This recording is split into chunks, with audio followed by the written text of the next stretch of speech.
Senators, Representatives, Senator Mastroianni, and all the distinguished members of the Legislature of Pennsylvania, we are very, very honored and very appreciative that you are giving us an opportunity to be heard, which we've been denied almost uniformly by the media and by legislatures elsewhere. All we ask is that you listen to the facts that we're presenting and then evaluate it. I can't help but note that we're doing it here in Gettysburg. Over 156 years ago, the fate of our country hung in the balance right here on this hallowed ground for 3 relentless days of bloody close combat between 2 armies that lost over 50,000 casualties. The fate of our republic was really decided that we'd be one nation, one union, one government, sharing values that are enormously important to us. And I don't want to overstate it, but I do believe that those values are at stake, not only in this election, but in the way this election was conducted and in what we're going to do about it. Because if we allow elections in the future to be conducted the way this election was conducted, we will have lost our democracy, our representative democracy. During the course of this election, we've come pretty close to losing our right of free speech.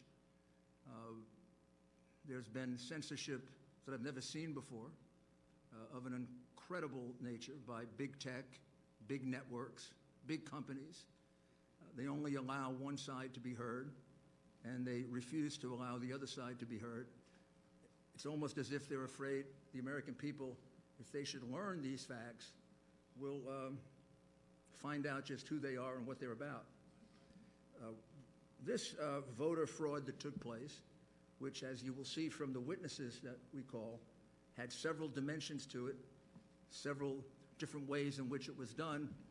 The most dangerous thing is it is very, very similar in at least 6 states that we've been able to study. In other words, what we're going to describe to you with these witnesses happened in roughly the same way in Michigan, Wisconsin, Nevada, Arizona, and Georgia. Primary device were the mail-in ballots.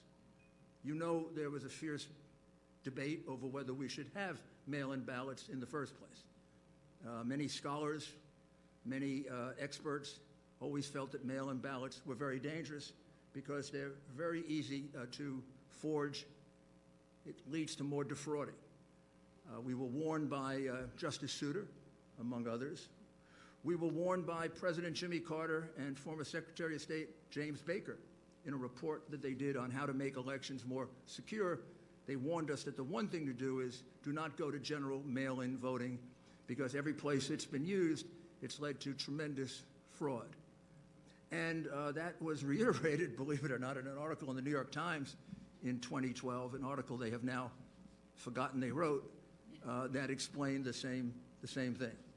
And I think what you're going to find as you study your mail-in ballot procedure here in the Commonwealth of Pennsylvania and then in the 6 other places, this was a terrible mistake, and it allowed the leadership of a party that had become pretty expert at voter fraud to really go wild. So the witnesses we present are going to first show you that in the case of Philadelphia and in the case of Allegheny County and 1 or 2 other counties, the mail-in ballots that were received were not inspected at all by any Republican. They were hidden from Republicans.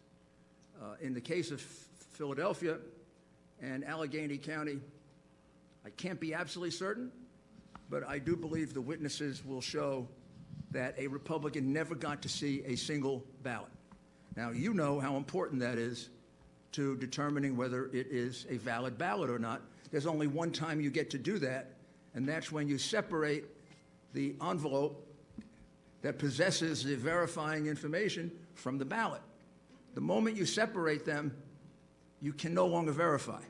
You can't go back and recount. You can't go back and check paper ballot against the machine ballot because it's a private ballot. It's an anonymous ballot. We want to keep it that way. The only thing that identifies it is that outer envelope. At that moment, when they're separated, gone forever. That's the moment at which inspections have been allowed, time immemorial, in America, Pennsylvania, all of our other 49 states. Several of the witnesses here have been doing this for 20 or 30 years.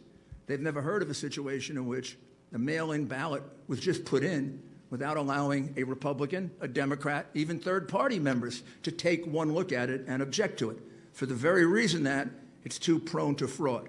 Think about this. In your state, Republicans were uniformly not allowed, kept out, put in chutes like they were cows to keep them away from seeing these ballots. Never happened before. Not only that, the same thing was done in Michigan, the same thing was done in Wisconsin, and on and on and on. What's the chance that on the morning of November 3rd or 4th, when they started the count, that in each one of those places, the Democrat leadership of these highly controlled Democrat cities that have some history for corruption, and in the case of Philadelphia, a long history of voter fraud. I could show you the convictions. I don't think I have to. What are the odds that they're all going to wake up with the same idea? After years and years of always examining together absentee ballots, all of a sudden, in a year in which we have a couple million of them per state, we're not going to allow any Republicans to see them. The person in Philly figures that out, Pittsburgh, Detroit, Milwaukee, Las Vegas, Nevada? Or is it more likely that this was a common plan that maybe started with the whole idea of having mail ballots because it gives you a much wider range to cheat? When you had just a small number of absentee ballots, like 400,000, you have a certain range that you can cheat. When you have 250 or 2.5 million, you have a much bigger range to do that. So when you hear that testimony about not being allowed to see the ballot, you have to understand it's much more important than just that individual ballot. On election night, when I went to sleep, maybe when you did, President Trump was leading in your state by somewhere around 700 to 800,000 votes, depending on when you went to sleep. That's a huge number of votes. 65% of the vote had been cast. Under normal circumstances, like if this were a fair media, your state would have been called for Trump. I mean, Virginia was called with 10% of the vote. It turned out to be separated by 1%. I think we may have actually won Virginia, but that's another battle. Michigan, we were ahead by 300,000 votes. Wisconsin, more. Georgia, we were down to 90% and ahead. What are the odds that they all switched overnight? They just switched by the next day. I think you're going to see how that. Happened, and I think there are a couple of statistics that you have to really closely look at. I'll just mention them, and then we'll move on to the witnesses. We have calculated, and the evidence will show, that there were 682,770 mail-in ballots that were entered into your votes in just Allegheny County and in Philadelphia that were not observed by any single Republican. Those ballots could have all been for Joe Biden. They could have all been for someone else. They could have had no identifying data. They could have been from the same person. There could have been multiples of them. There could have been no name on them.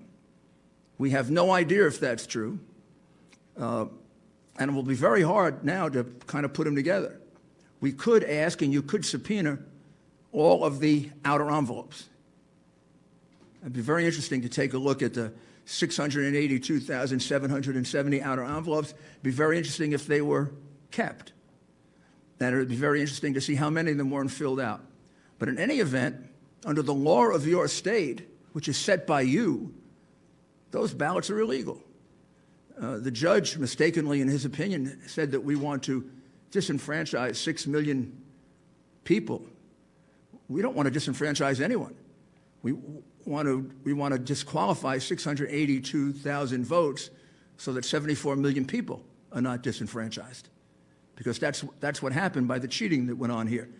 I'll give you one other enormously puzzling statistic. You sent out in the state of Commonwealth of Pennsylvania 148 absentee or mail-in ballots. You received back 1.4 million approximately. However, in the count for president, you counted 2.5 million. I don't know what accounts for that 700,000 difference between the number of ballots you sent out and the number of ballots that ended up in the count.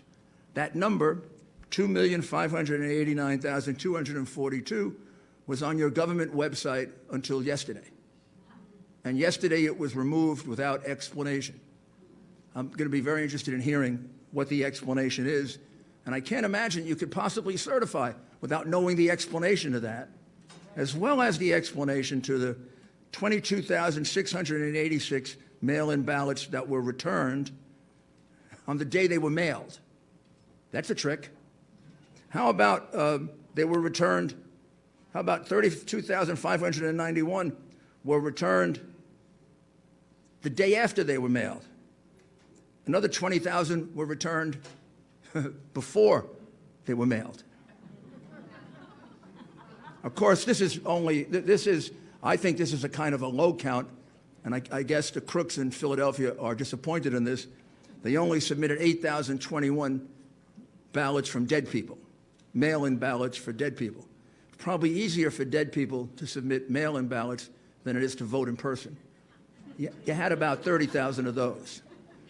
We're checking the records of the cemeteries around Philadelphia. You have 4,984 mail-in ballots that were never requested, and on and on and on and on. Your election, because of these two counties and maybe one other, is a sham. It's a disgrace to your state. And finally, I don't need to remind you of this. I think I need to remind America of this. The election for the President of the United States is not run by the governor of your state. It's not run by your election commissioner. The United States Constitution makes it clear who has the responsibility for running this election. Article 2, Section 1, Clause 2 of our Constitution doesn't say that ABC gets to call the winner or CNN. It says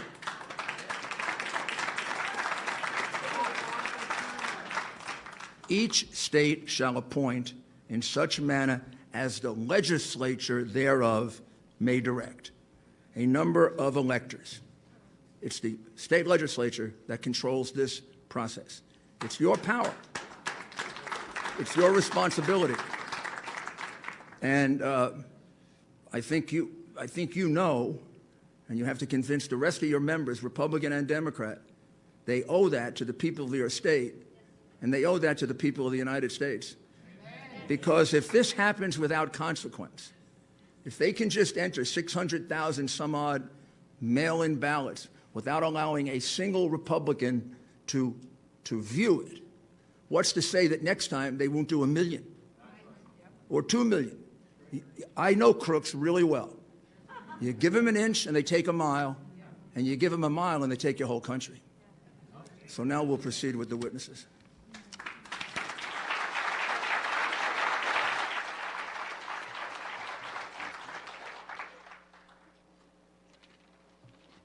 Thank you. Thank you very much, Mr. Giuliani. I've been informed that we have also been joined on Zoom by Senator Kristen Phillips-Hill, Representative Don Kiefer, Representative Barb Gleim from Central Pennsylvania, Representative Darrell Metcalf from Butler County, and Senator Langerhoek from Johnstown area. Senator Mastriano, would you like to introduce our next panel for the, looks to me like several people for 15 minutes as well. Yes, thank you, Senator Argo. So our witnesses, first off, Jenna Ellis, do you have any comments for the floor? Or? Thank you. legal advisor to President Trump. Thank you very much. And I'll reserve my comments for the end, and I would just echo everything that the mayor so eloquently stated. Thank you very much. Thank you. This is a revised list here. So we'd like to call forth Justin Queter from Philadelphia. Justin, are you here? Okay, outstanding. If you can come up to the table, please, my friend. And Kim Peterson out of Pittsburgh. Kim, are you here? Come forth, please. We have a seat for you here. I guess we're okay. Leah Hopes, where are you, Leah? Please come forth. Yeah, Kayla, could you push those 2 chairs over? Thank you. And that American flag is mine. If you set it on the table, I'd appreciate it. Thanks. And then Greg Stenstrom from Delaware County. You're zooming in, I believe. Oh, he's here? Yeah, of course, I met you. Come on over, brother. You're gonna swear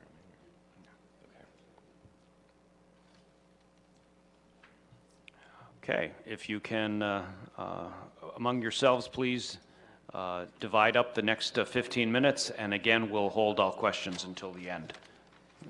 Please begin. I'll start.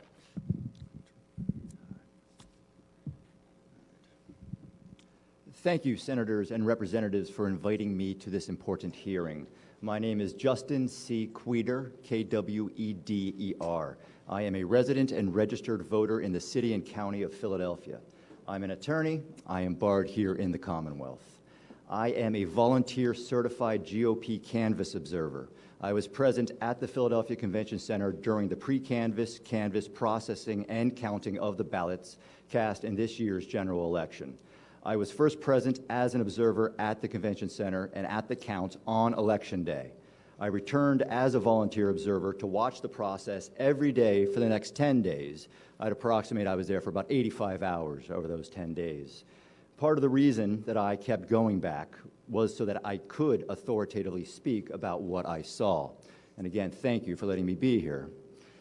Because what I saw was problematic, to say the least. I can tell you that I am an eyewitness to many issues and irregularities that were observed in Philadelphia with the processing and counting of the vote. I was a witness to too many issues and irregularities to cover in a brief opening statement. And as such, I will now focus on just 2 issues that I did personally observe.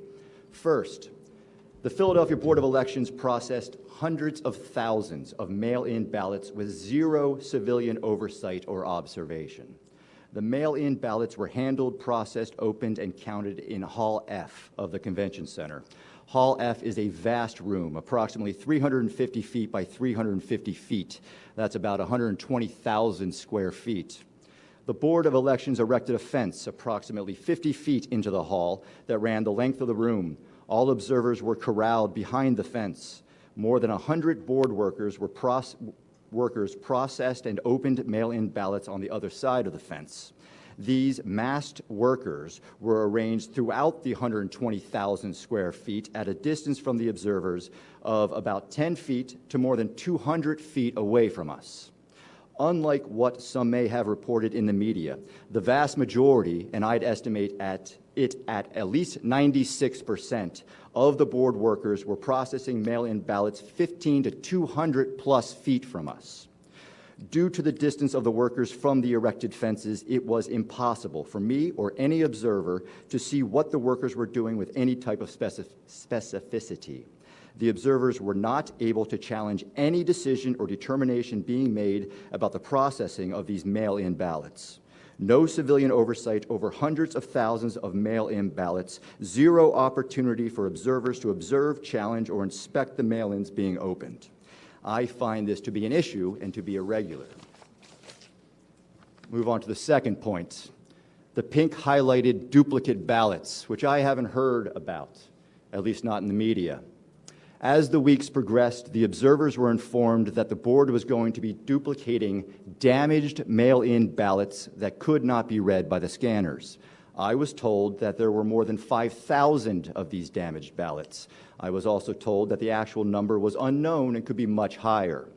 The process for duplicating these ballots was for 2 workers to work as a pair. one worker reading out loud what was marked on the original damaged ballot, and the second worker using a pink highlighter to mark the choice on the duplicate ballot. The board's plan then was to run the pink highlighted ballots through the scanners where they would be counted as votes. The board workers did this pink highlighter duplication work over the course of a couple days until thousands of ballots were duplicated with these pink highlighters. On Thursday, November 12th, the observers were informed that the pink highlighter could not be read by the scanners. They all had to be done again. All of the duplicated mail-in ballots had to be fixed. And the Philadelphia Board of Elections' solution to this problem was to give the workers who were working alone, individually, stacks of hundreds of what amounted to blank mail-in ballots. And the workers, individually, were to fill in the correct highlighted ovals with dark pen. No observation. They were marking thousands of blank mail-in ballots. The workers did this double recreation work for hours before the observers realized what was going on, because we weren't told what was going on. Only when the observers confronted the deputy commissioner about this irregularity was a system set up where the workers would show the observers each double recreated mail-in ballot by flashing it at them for a second from a distance of 6 to 20 feet away, for as good as that was. Thousands of mail-in ballots were ultimately counted in this way. Again, I find this to be an issue and to be irregular. As Senator Mastriano recently said, elections are a fundamental principle of our democracy. Unfortunately, Pennsylvanians have lost faith in the electoral system, end quote. And let me add a quote that Philadelphia City Commissioner of Elections Al Schmidt just made when he said about these recent elections in Philadelphia that these were the most secure and transparent elections in Philadelphia's history, end quote. Now, I wasn't around for every election in Philadelphia's history, but I can tell you as an eyewitness, for 10 days, for more than 80 hours, what I saw was not a secure and transparent election. There are major concerns about the legitimacy of hundreds of thousands of ballots that were counted in Philadelphia.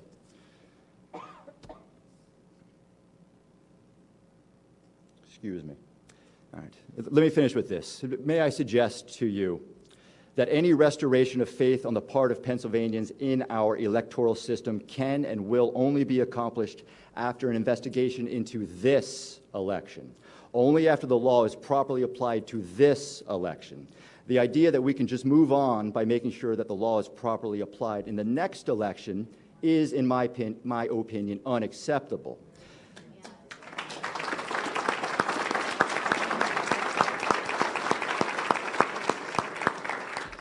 The issues, irregularities, and illegitimacy of what I saw leads me to conclude that the laws of the Commonwealth and of the United States were not being followed in Philadelphia when hundreds of thousands of ballots were counted in this year's general election. Action must be taken now to maintain our free and fair elections and to preserve and protect our elections' integrity. I look forward to answering any questions that you may have. Thank you.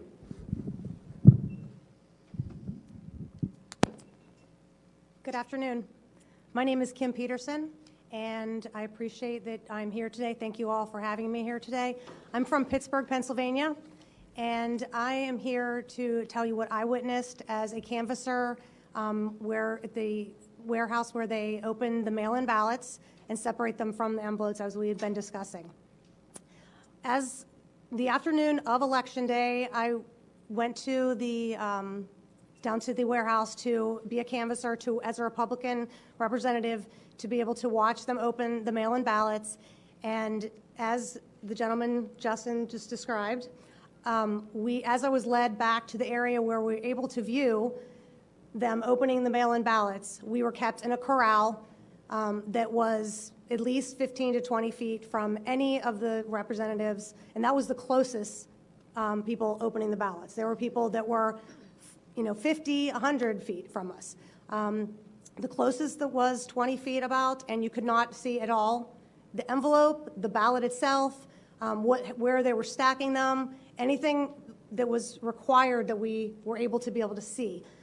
There were also monitors up around the area. The monitors were pathetic, to be honest. They were fuzzy, looked like they were using old technology as far as I mean, we have the most clearest televisions created, in the world now, and these were, probably from the 60s. You're looking at all of these multiple cameras, screenshots put together of people opening ballots, but you could not even see at all or witness anything if anything was any misdoing or anything going wrong. It was very discouraging on my part. I was very much looking forward to being a part of that day and representing myself and Pennsylvanians in a fair election, and I was, I guess, discouraged about it. I love this country, and I love Pennsylvania. I was not born and raised in Pennsylvania, but I have been here for 30 years, and it is very important to me that this election be fair, and thank you again for having me.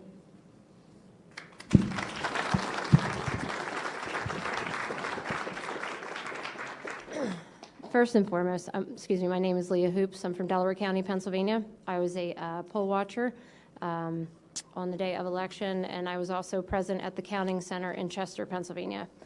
So first and foremost, thank you to this committee and all those involved, and especially Senator Mastriano and former Mayor Rudy Giuliani. To our fearless and brave president, thank you for being our shield and putting us first, and I am forever grateful. It is an absolute honor to be a part of this hearing and to finally have an opportunity to speak about what took place in Delaware County, Pennsylvania. I feel as an American that it is my duty to help protect the integrity of our elections, not just for me, but for every American. There are many who have lost life and limb for my right to vote. I want to give a brief introduction and history of how I got involved in this election. 4 years ago, Donald Trump came down an escalator, and I knew that he was here to take back our country. I was born and raised in Delaware County in a conservative home. I was taught from an early age to love thy neighbor, defend your country, and by all means, always speak the truth. I took those values throughout my life and applied them in every avenue possible, which brings me up to the present. And about 18 months ago, I became a volunteer and assisted with a campaign for a magisterial judge. In that process, I was approached by my current chairman and became an appointed committeewoman for the Bethel Township Republican Party. In conjunction with my committee position, I also started volunteering for the Trump campaign, registering voters, and assisting with events. During this time, I started a watchdog group and reached out to the Thomas More Society. Now, associates, we've been focusing our efforts in election integrity. Our greatest efforts have been in following closely the newly elected and completely Democrat-run Delaware County Council and the Democrat Majority Election Board. This also includes any and all contractors, support staff, and any key players involved. What we found was actually concerning. Not only was private grant money used from the Center for Tech and Life owned by Google and Mark Zuckerberg, but pop-up voter sites were also approved. These pop-up voter sites were placed in heavily Democrat cities, including Chester and Upper Darby, Pennsylvania, in which case the grant money from the CTCL was used to pay for electioneering. It was literally a one-stop shop. Walk in, apply, get your ballot, submit, and you were out the door. But where this didn't take place was in heavily Republican and independent areas. Let's also make note that the voting machine warehouse supervisor is a Bernie Sanders delegate, who was also solely responsible for every scanner, machine, V-card, and all machines with absolutely zero experience in this area. The real story is the $2.1 million spent to move the counting center from the courthouse in Media, Pennsylvania,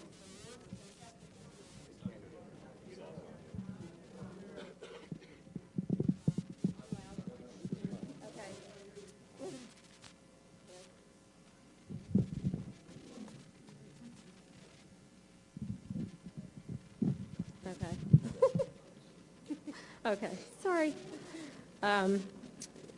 Sorry, I forgot where I was. Okay, so the real story is the $2.1 million spent to move the counting center from the courthouse in Media, Pennsylvania, which has been something that has been done for decades, to the wharf in Chester, Pennsylvania. Let me explain to you the layout of the counting center. It is in the middle of a huge parking lot, which sits back on Seaport Drive next to loading docks. It has multi-million-dollar connections to the company Power HRG and Subaru Park Soccer Stadium. The counting center was on the first floor, in which there were multiple places to bring in ballots in and out of, elevators, and many rooms in which workers had access. I was there for 3 straight days. What became of concern was the back room, which had no observers, no line of sight or transparency into the process. There was no cooperation, complete resistance from election night and every day after. It took until our lawyer got an injunction to get into that back room in which pre-canvassing was transpiring. Even with an injunction, which was a joke, we were granted 5 minutes every 2 hours, and the setup was sitting in a chair 20 feet from any physical ballot.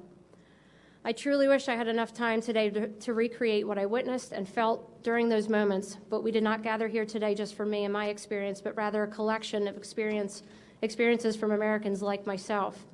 What I hope to achieve is for the public to understand is that we have stuck our necks out, have been intimidated, threatened, bullied, have spent countless hours away from our families, friends, and jobs. We have signed affidavits under penalty of perjury, which should be consideration enough to know that this is a very serious issue. I'm here for one thing only, and that is to speak the truth. This is not about party. This is about my country. Every American deserves transparency, truth, and be able to question those in power without fear of intimidation, bullying, or backlash. I hope this committee takes action if needed, and justice will be swift to anyone involved in fraudulent activity. The Republic is angry, disgruntled, tired, beaten up, and ready to defend this country.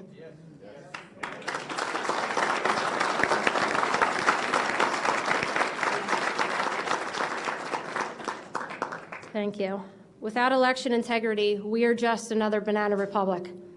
I thank you again for your time, efforts, and service, and it is an honor to be here and to be part of a historical moment. Thank you.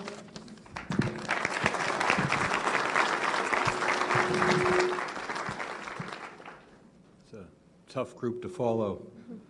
My name is Gregory Stenstrom. I'm from Delaware County. I'm a father, a family man. I was a former commanding officer and executive officer in the Navy. I'm a veteran of foreign wars. I'm a CEO of my own private company. I'm a data scientist. I'm a forensic computer scientist. I'm an expert in security and fraud. Leah had recruited me for this election, and I was glad. Thank you for that. Thank you. So for the first part of the day, I was a poll watcher in the city of Chester, and I was with just another former U.S. Marine officer, and the two of us were the only GOP poll watchers in the city of Chester, which is about 40,000 people. Because of the consolidation for COVID, there were 7 polls that we were allowed to, that we were able to make it to in 22 precincts. What we saw out there was pretty orderly and exciting. People were excited to vote. One of the things we saw out in the field was that people, quite a few people had done mail-in ballots. So they came in and they hadn't been updated in the Delaware County database yet. So they would come in and say, the database is not showing me on the database, I'd like to vote. So the process, one of the processes was to give them a provisional ballot. And then they would vote provisionally, and then later on their vote would be sorted out. That didn't happen. I observed, and the gentleman that was with me observed 7 different polls where the people were given a regular ballot. So they cast a vote and put it in. We let it happen a few times. We didn't jump all over them. It happened a couple of times. We went up. In all cases, the election judges were very forthcoming, very polite. They apologized and they said they couldn't do it. But that somewhat spurred me to go down to the counting center, which Leah described. It's on the Seaport Ave. It's a remote building, not much around it. And I wanted to take a look. All day long I had been told that there were 10 to 20 GOP poll watchers down there and that everything was well in hand. And out of curiosity, I decided to go down. I arrived at 6 o'clock with 4 other gentlemen, again, former military and some good citizens from Delaware County. And we weren't allowed to get in until 11 o'clock at night, and we had to get some legal help to get us in. So it took us 5 hours to get upstairs. After that, what we saw here is, what I saw is I really think the crux of this in Delaware County is, as an expert in this, I think it's impossible to verify the validity of about 100,000 to 120,000 votes. Now, Delaware County's got 425,000 registered voters. Approximately 300,000 of them voted. I don't know what the exact number ended up. Mayor Giuliani nailed that number. But of that number, over 100,000 are in question in my mind.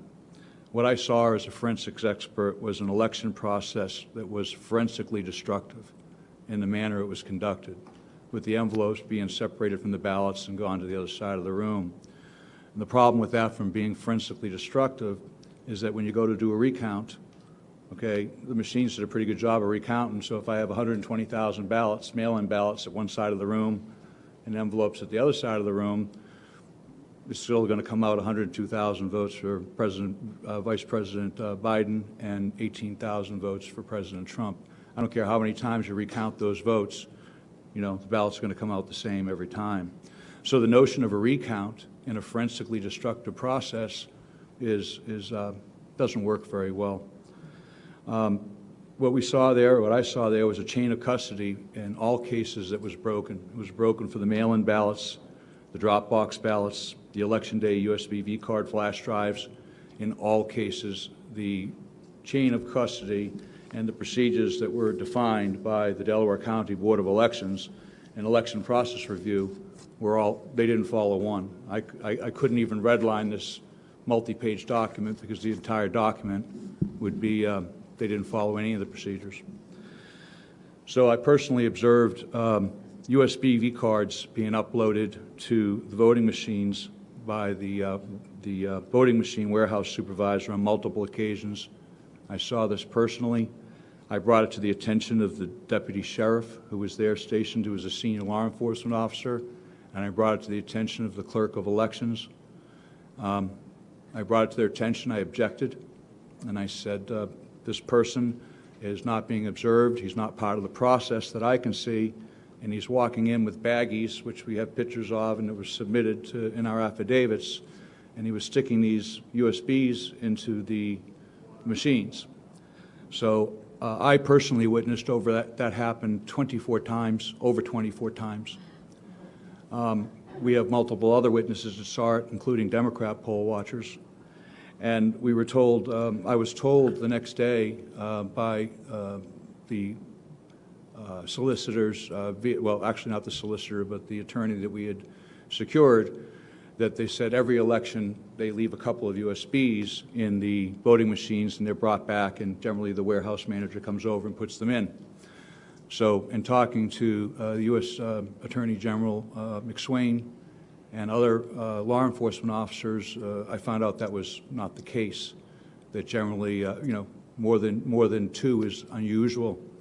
So they denied they did it, but as of today, 47 USB V-cards are missing, and they're nowhere to be found. So I was told personally that these 24 to 30 cards that were uploaded weren't there. Those cards, I demanded that they didn't update the vote live time. They only updated it about once every 2 or 3 hours. I demanded they updated the vote so I could see what the result was, and it was 50,000 votes. And I think as a computer scientist, an American, and a patriot, it doesn't matter who those 50,000 votes were. I'll tell you they were for Vice President Biden. But what was shocking to me as an American, as someone who has gone to sea, gone to war, that that could even happen. So several other things that came up was on Thursday, it took us 3 days for them to obey the court order that I secured with Leah's help and the help of the Thomas More Society, who we thank incredibly good patriots. They got us in there. They got the order for us to get in and watch it, look at the back offices, which were locked, for 5 minutes every 2 hours. I went in. I was the first one allowed to go in at 1:30 on Thursday, and then again at 3:30 for 5 minutes. The county solicitor had a stopwatch. On the first time, I was not allowed to touch anything. The second time, I did. what I observed in the locked room in the back office was 70,000 unopened mail-in ballots. They were in boxes of 500, stacked in neatly. The gentleman that came in with me was a Democrat poll watcher, is a forensic pathologist, a very detailed, very dedicated man, and he took meticulous notes as well. And I verified with him, are you seeing what I'm seeing? We both agreed as GOP poll watchers and a Democrat poll watcher that we had witnessed 60 to 70,000. We had a little bit of a disagreement there.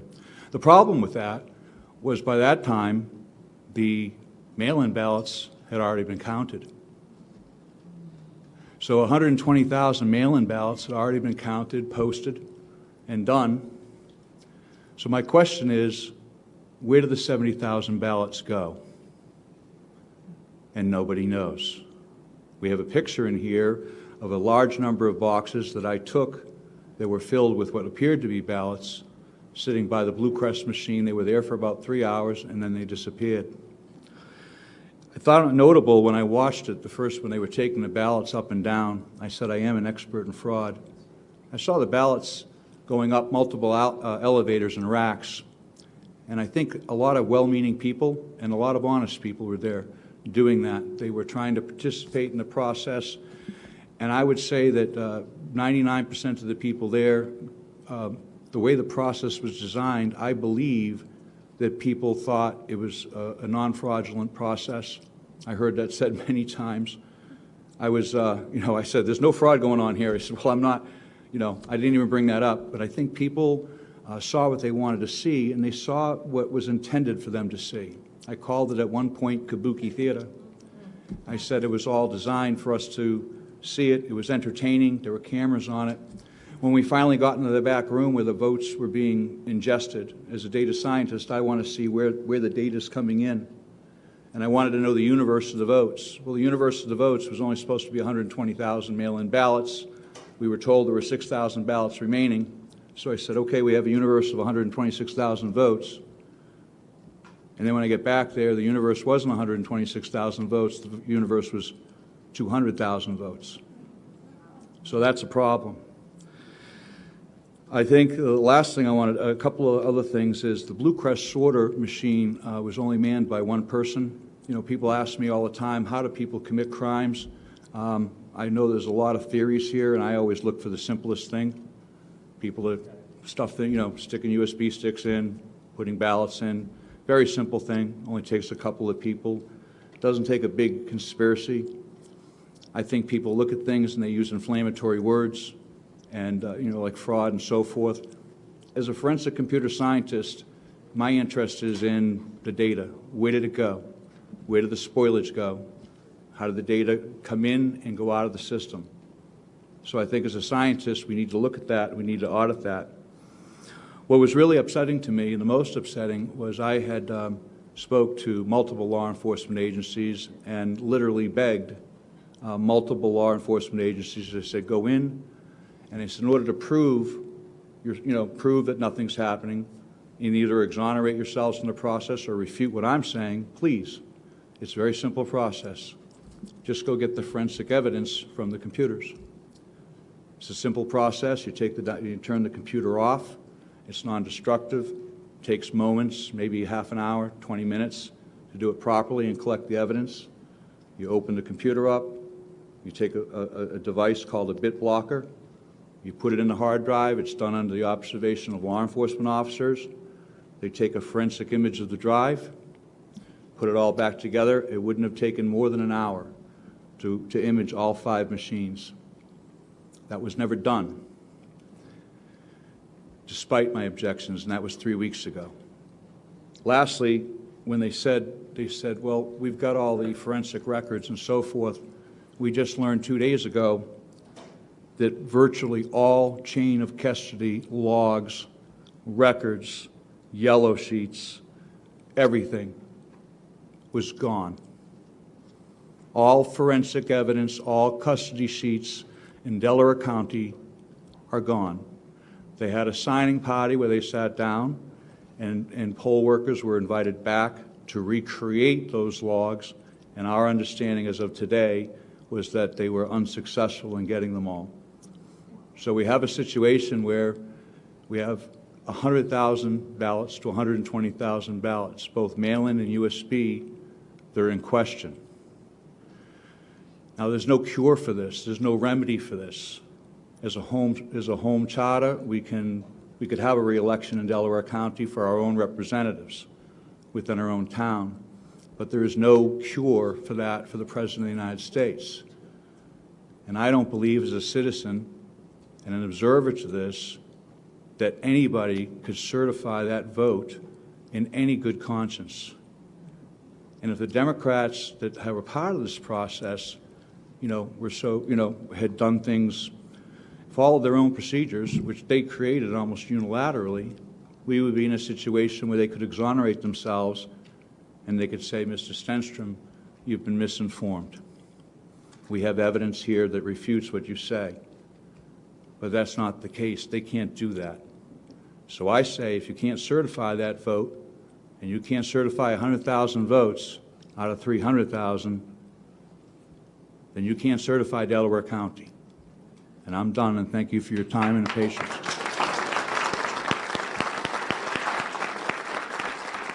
Thank you all to this panel. Before I have Senator Mastriano introduce the next 15-minute panel, I want to note that we've also been joined on Zoom by Representative Kathy Rapp from Northwestern Pennsylvania. Doug? Thank you, panelists. If you can stay in the area, we're going to bring up the next group here. We're going to save questions and answers for the end. Mr. Mayor, I understand my list might not be synchronized. I'm going to ask you to introduce the next folks coming up to testify. If you could pass the mic to the mayor, somebody. Thank you, Walt.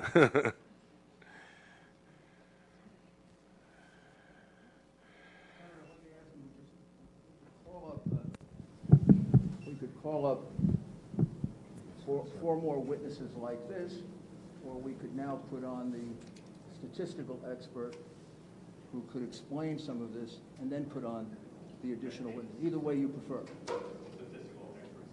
Okay, then we'll call Colonel Waldron.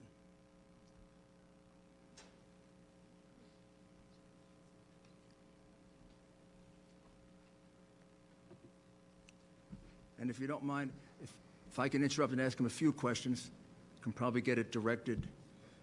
It's good for me to do that because I don't understand it, so. I'm only kidding. Colonel, please introduce yourself. Good afternoon, Senator, Colonel, and gentlemen, ladies. My name is Phil Waldron. I'm a retired Army Colonel, 30 years. Spent the first half of my career just like Colonel Mastriano here as a cavalry officer conducting armed reconnaissance, counter-reconnaissance.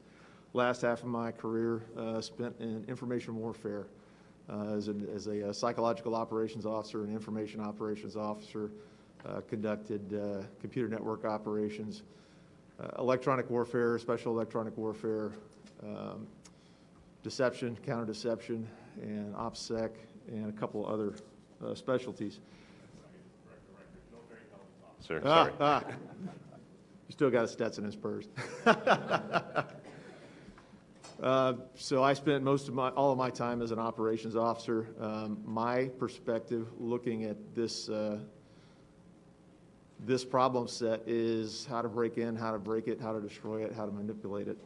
And my team has been researching this specific issue since August, but we're working with another team that's been intently working on this problem set, the voting machine manipulation, for 2 years, since the Ted Cruz and Beto race in Texas in 2018 and the Kentucky governor's race, where there were significant anomalies observed.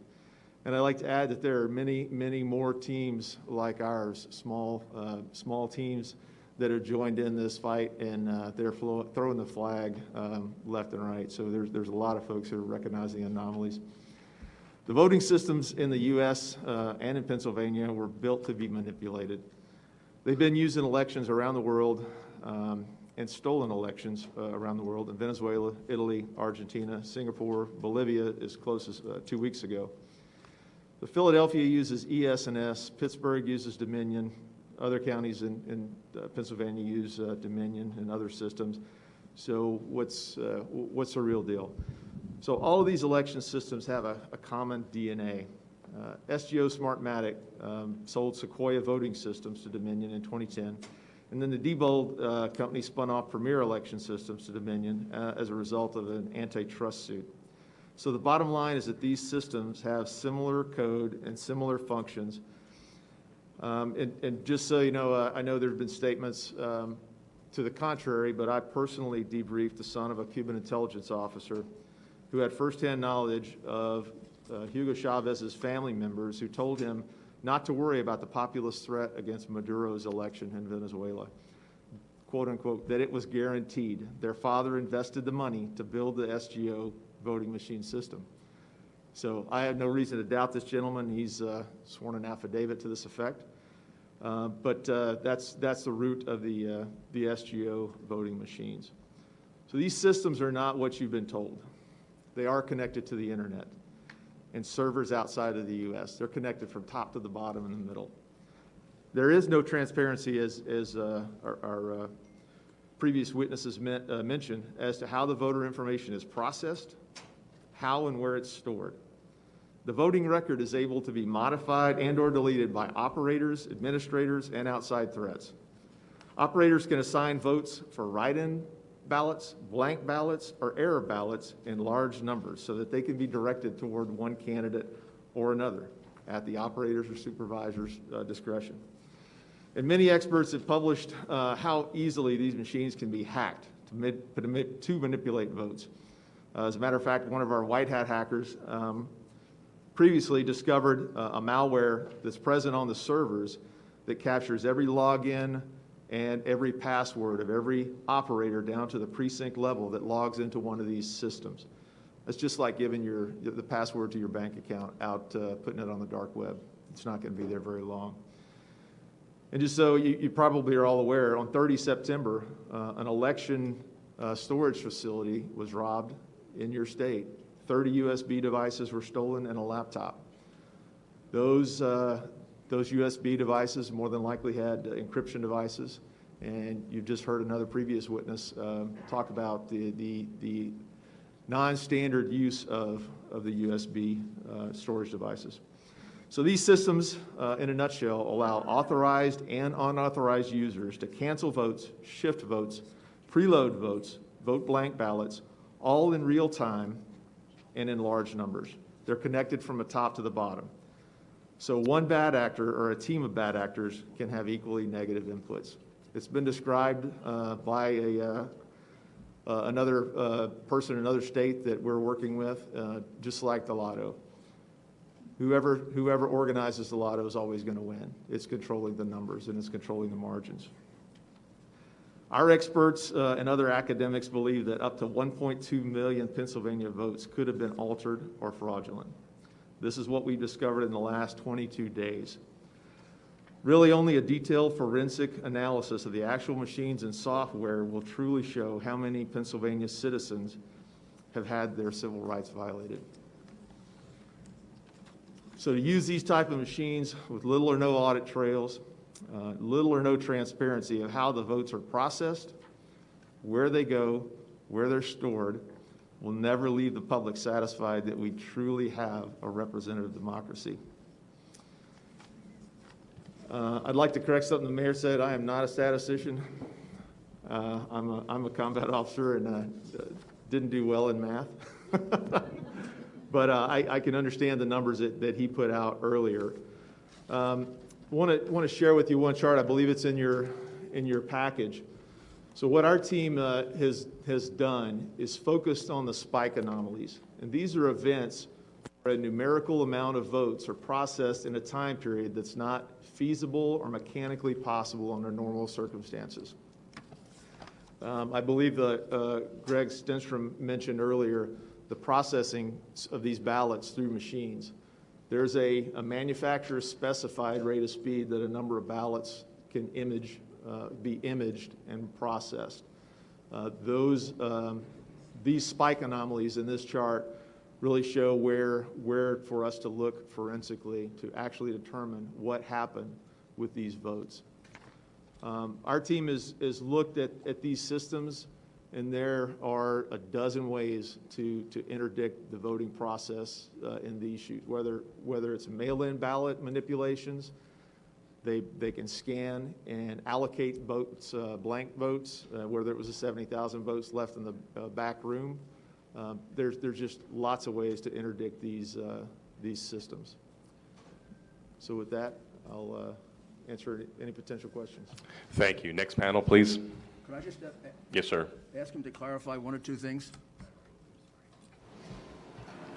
When we look at this Pennsylvania fixing the vote chart that they all have, could you explain at the very beginning what that line means, Biden injection? So at the very beginning of the chart, where there's a circle, it says on election day. What that indicates is there is a spike in loaded votes, 337,000 plus or minus of some votes that were added in there in one big batch. So that was an anomaly in the reporting. Normally, you would expect to see a smooth curve going up, not any big spikes. That's kind of what Greg was talking about, the anomalies of loading and uploading those votes. So that big spike that occurs there is a prime indicator of fraudulent voting. And that's 604,000 votes in 90 minutes, is that right? Correct. This is 337 votes, 337,000 votes in that period of time. Yes. And when you look at this entire curve with all these spikes, can you calculate how much of a vote that accounted for Biden and how much for Trump? Close to 600,000. I think our figures were about 570 some odd thousand that all those spikes represent over time. For Biden? Correct. And how much for Trump? I think it was a little over 3,200.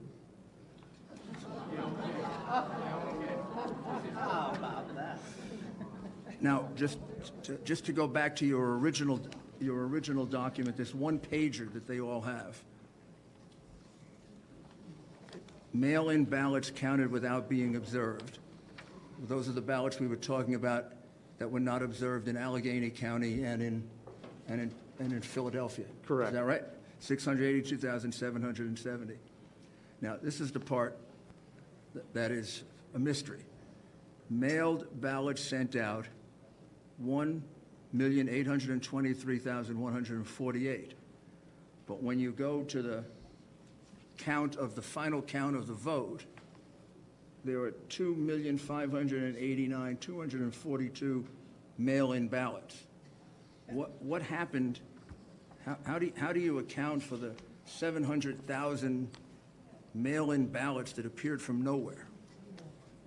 So our cyber team uses white hat hacking techniques. They gather a lot of publicly available information, and that information was from the Secretary of State's website. That website has been updated as late as 11/16 this morning with provisional and mail-in ballots, so those numbers are still changing. They changed last night, so it's a continual target. This is 22 days after the election. That number, the 2.5 million number is no longer on the website. Just been taken off? It's not there anymore. Is there any explanation for why it's been taken off? There was no annotations. But has there been a change made in the 2,589,242 mail-in votes that have been counted in the total vote? I'd have to check the Secretary of State's website as of. And could you also after check and see, 11/16. is there any change in the 1,823,148 ballots that were sent out? The mailed-out ballots number seems to be holding steady. And was there any other method of producing ballots other than sending them out? Not that we're aware of, unless as previous witnesses have testified that the potential for multiple ballot counts. So ballots could have been And have you ever counted gotten a twice. chance to examine any of these ballots? No, that would be part of the forensic process. One suggestion, whoever does the analysis is using paper and ink analysis with a microphoto spectrometer that would analyze the ink on those ballots to see if they were mass-produced.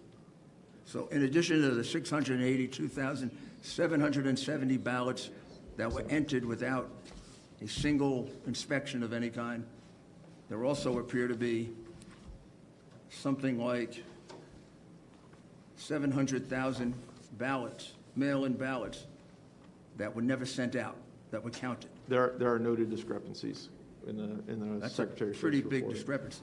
Yes, sir. And that's been there. Thank you. We do have to press on to the next panel since we have a lot of questions pending here.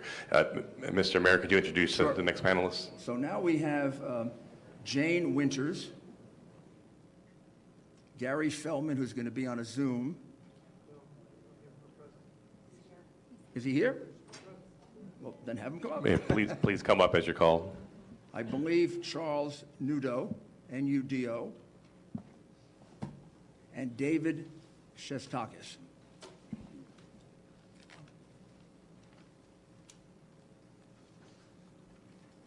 I think I have them all. Mr. Chairman.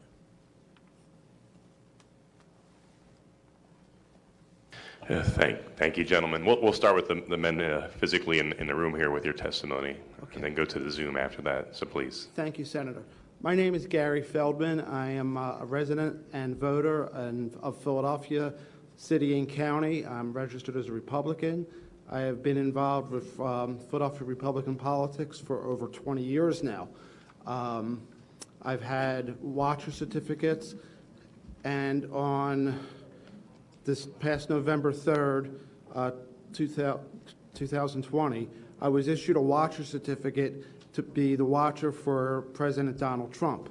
This is the watcher certificate that I was given, and it is issued for President Donald Trump to me. These watcher certificates, I'm not sure the exact year, I'm going to say about 2002 or 2003, are now for county-wide. So everywhere in the county, the watcher certificate is good for. So Philadelphia is city and county, so this watcher certificate, which reads, this certificate authorized the individual to watch in any ward or division in Philadelphia. And that's what the top line. If you want to see the watcher certificate, I'll gladly bring it up. So anyway, I was in my vehicle as kind of like volunteering for the president with an attorney, and he was monitoring any kind of problems that could happen in Philadelphia. His name was Will Chamberlain, and he was pretty good on Twitter and other social media stuff. So we got a word that they were not letting Republican watchers in the polling places in South Philly. So we went to a place which happened to be a funeral parlor where they were doing the election, and I walked in with the watcher certificate in both hands to make sure that they wouldn't snag it out of my hand. They immediately wanted me to identify myself. One of the problems that happens is the Republican watcher certificates are this gold-orange color, where the Democrats are like a light blue. I've never really seen one, but I heard they're light blue. So they know right away that we're Republicans coming in there to watch. So two poll workers, I don't know who they were wearing masks and everything. I produced a certificate, and she starts saying it's not good here. And I'm like, it is. And I said, please read the top line. The gentleman that was with her said, would you like to go outside and talk about this? I was not looking for a confrontation. And the other thing is I did have my bandana on. They had their face shield, but they weren't practicing social distancing. They were right on top of me. So we did step outside because he wanted to step outside. Will Chamberlain is not a Philadelphia resident, so he's not issued a Philadelphia watcher certificate. and he proceeded to take a video of me having a confrontation on the street with these two, I don't know who they were. I don't know if they were poll workers. You know, they never identified who they were. The video, which was released to the public, is a little over 30 seconds on Twitter, and it already has 3.8 million hits on Will's Twitter page. There is a complete video, and it's on my phone, and I know I made it available to the senators. It's over a minute about what happened on the street. I tried to explain this watcher certificate is for the city of Philadelphia. You're in the city of Philadelphia, and you have to let me observe. I'm the eyes and ears of the President of the United States, and they wouldn't allow that.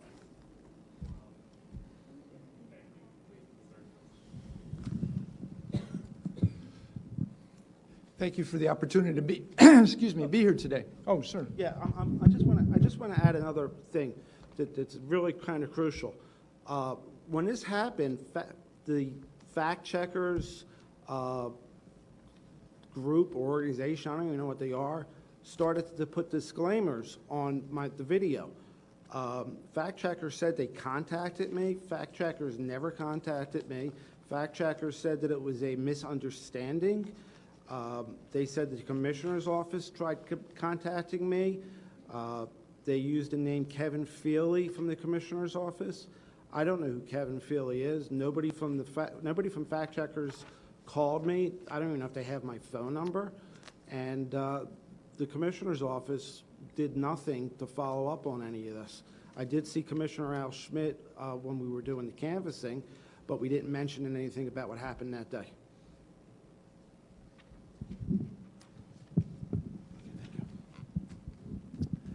Good afternoon. I'm Dave Shostokis. I'm an attorney, licensed to practice law in Illinois and Florida. Some time ago, I was a Cook County Assistant State's Attorney prosecutor, and during that time, I actually did election law enforcement during the course of that time, including seeing to it that people had appropriate access, precinct openings and closings, that machines were zeroed out. Since that time, I've either been a candidate or a campaign in over 10 other individual elections. And in 2016, I actually worked as a volunteer for the Trump-Rubio campaign in Broward County, Florida. Discovered them opening mail-in ballots in a locked room. Before that was all said and done, we actually had a Broward County judge monitoring everybody's access. He was actually on site monitoring everybody's access to see to it that could happen, see to it that everybody would have appropriate access. Currently, I am lead counsel in conjunction with Judicial Watch in a suit called Illinois Conservative Union versus the Illinois State Board of Elections for violations of the board in terms of the National Voter Registration Act. Given that kind of background to give you some idea of where I'm coming from on this subject. On October 24th this year, I came to Pittsburgh as a volunteer with Lawyers for Trump, and I was asked to organize folks to do monitoring of the pre-canvass activities during the course of the next week. About myself with some other volunteers made over 500 phone calls. We recruited 50 individuals that were willing to come and canvass or come and monitor the pre-canvass, and along with 25 other out-of-state lawyer volunteers. We had organized all this because, of course, we had 19 in Allegheny County. There were 19 Republicans on the ballot, and so we were able to have credentials through the RCAC for 19 watchers at any given moment. So we had to organize them. So we organized everybody during the course of time, and they had given us credentials in advance. And then 2 days before the election, the Friday before the election, we got a call from the Electoral Board and said, oh, by the way, you need to submit everybody's credentials in advance, and you need to have everybody's signatures on the credentials that you sign in advance. And, of course, we'd already had put together a team of 70, and we'd allocated them 4 hours a time in 4-hour shifts to be able to monitor through the course of the whole period of time, and then over the next 3 days, we scrambled like heck to try and get signatures from the various volunteers and other council that were assisting us. Needless to say, we lost about 25 folks that we were unable to get the credentials to in advance and get the signatures back and forth and all the things necessary to do that. So I wanted to mention that you're hearing about global, huge global issues, but it goes down to the petty as well. It goes down to the petty as well in terms of interfering with his access and interfering with changing rules. I know Secretary Bookvar changed some huge rules, but the local boards, day in and day out, were changing rules as well to make the monitoring process next to impossible. At any rate, we did that, and then we wound up. I went with a group at about 6:45 on Election Day to 901 Pennsylvania Avenue in Allegheny County, where they were doing the pre-canvass. And at the time when we arrived, we were herded into what's best known as the corral. I'm sure you've kind of seen or heard about those things. It was a fenced-in area that was the fence was maybe 2.5, 3 feet high. Closest anybody could get to make any observations was maybe 15, 20 feet from the closest ballot processor to the maybe 150 feet, because we were in about a 20,000 square foot area where the biggest room was taking place. Biggest activity was taking place. But I would mention that the mail-in ballots were coming into that room already sliced open at the top. We have no idea when or where the slicing took place, where the opening took place, or what was in fact inside those ballots, inside those mail-in envelopes. At that point in time, folks were then separating the mail-in ballot from the secrecy envelope. You could see that, that's exactly what they're doing. They put one on the side and one on the other side. And then they take them and put them someplace, and I have no idea. And then the secrecy envelopes would go to another slicing machine, and that'd be sliced open. And at that point, then the ballots would come back, and they'd be divided from the secrecy envelopes. We had really no concept of what was going on. In the room next door, there was a smaller room around the corner that you had to leave the 20,000 square foot room. There was one about 7,500 square feet. And in that room, there was a machine, and the machine would be apparently sorting things by the barcodes. And then eventually, somehow or other, people would come in with big armloads of ballots from the other room. Apparently with no provenance, no explanation of where they came from. And here's an interesting thing that you guys might consider when you're doing this in the future. One of the biggest bottlenecks would take place at this point in time, because all these ballots came in folded, tri-folded, right? And all the ballots had to be flattened. And so they would take the ballots and put them under big stacks of reams and reams of paper to flatten them out, and then there'd be workers kneading the ballots to try and make them so that they could go through the machines. And when everybody's saying, well, you haven't counted anything for X number of hours, and they said, well, we're trying to flatten the ballots. It was absurd and obscene. So at any rate, that was, and when everybody was waiting, that's what was going on. They're flattening the ballots for most part. And then there was about 6 machines where they were feeding the ballots. And while they had 6 machines feeding the ballots, as they would go in, 2 or 3 would kick out to a different tray than the other tray. And workers sometimes would take the ones that weren't kicked out and put them in a stack, and then sometimes you'd run all of them through again, and sometimes run 2 or 3. We never had any idea if they were zeroing out a machine, what they were doing. I asked the solicitor, the county solicitor who was there. I said, "What's going on?" He told me that this was a Pitney Bowes representative working there that had been sworn in as a county representative, and that sometimes the ballot machine doesn't count those things, and then so he runs them through and zip. But there was absolutely no provenance to what was going on in the counting machines. I have no idea, because of course they would just take stacks of ballots that had been sitting under reams of paper trying to be flattened and then run them through the machine. So we have no idea about that. And so at one point I asked the county solicitor, I said, can you describe for me the journey of a ballot from the time it hits the door to the time that it's counted? Where does it go? What's the process, et cetera? I had a short answer, no. I then asked him, I said, can you give me any written protocol about what is supposed to happen? It hits the door, then it goes to a machine theoretically sorted by barcodes, from what I understood from someone else, so that if there's a challenge in advance of the election, they know where to look, because of course at 5 p.m. on the Friday before elections, you can challenge things for people having died and a few other reasons.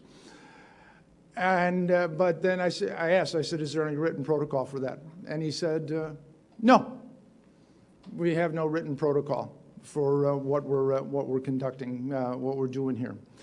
So he answered, he's supposed to be the one giving legal advice to people on how to legally handle ballots. And he tells me that he doesn't know how they're handled, and he tells me that there is no written protocol on how they are supposed to be handled. So I might suggest that there was just literally no way to change.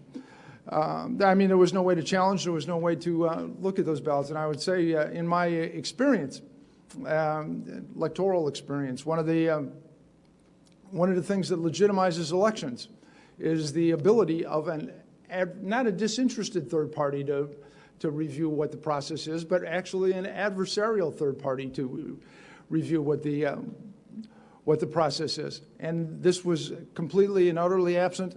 I had about 25 other affidavits from other folks that had joined me during the time that had been part of this that describe essentially the same thing over there in Allegheny County.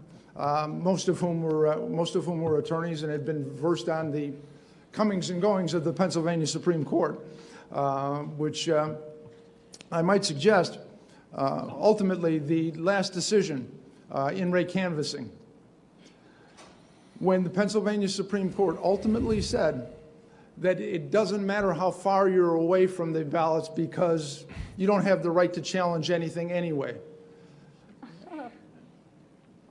I read the opinion, and I said to myself, the Pennsylvania Supreme Court just called off elections in the state of Pennsylvania. And I would suggest that the remedy for what the Pennsylvania Supreme Court does lies with the distinguished legislators that are before me. But the fact is if there is no opportunity for anybody to look at them, and the court has the temerity to say, it doesn't matter. It doesn't matter if you come in or not. It doesn't matter how far you are, because even if you're there, you don't have any right to do anything. Sure. If you could summarize, sir, we are running out yes, of time. I'm sorry. I'm sorry. I apologize for being an attorney.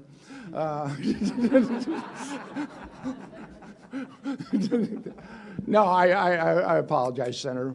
But I just I'll summarize in one thing. One of the guarantees in the United States Constitution is that, in fact, every state shall have a Republican form of government.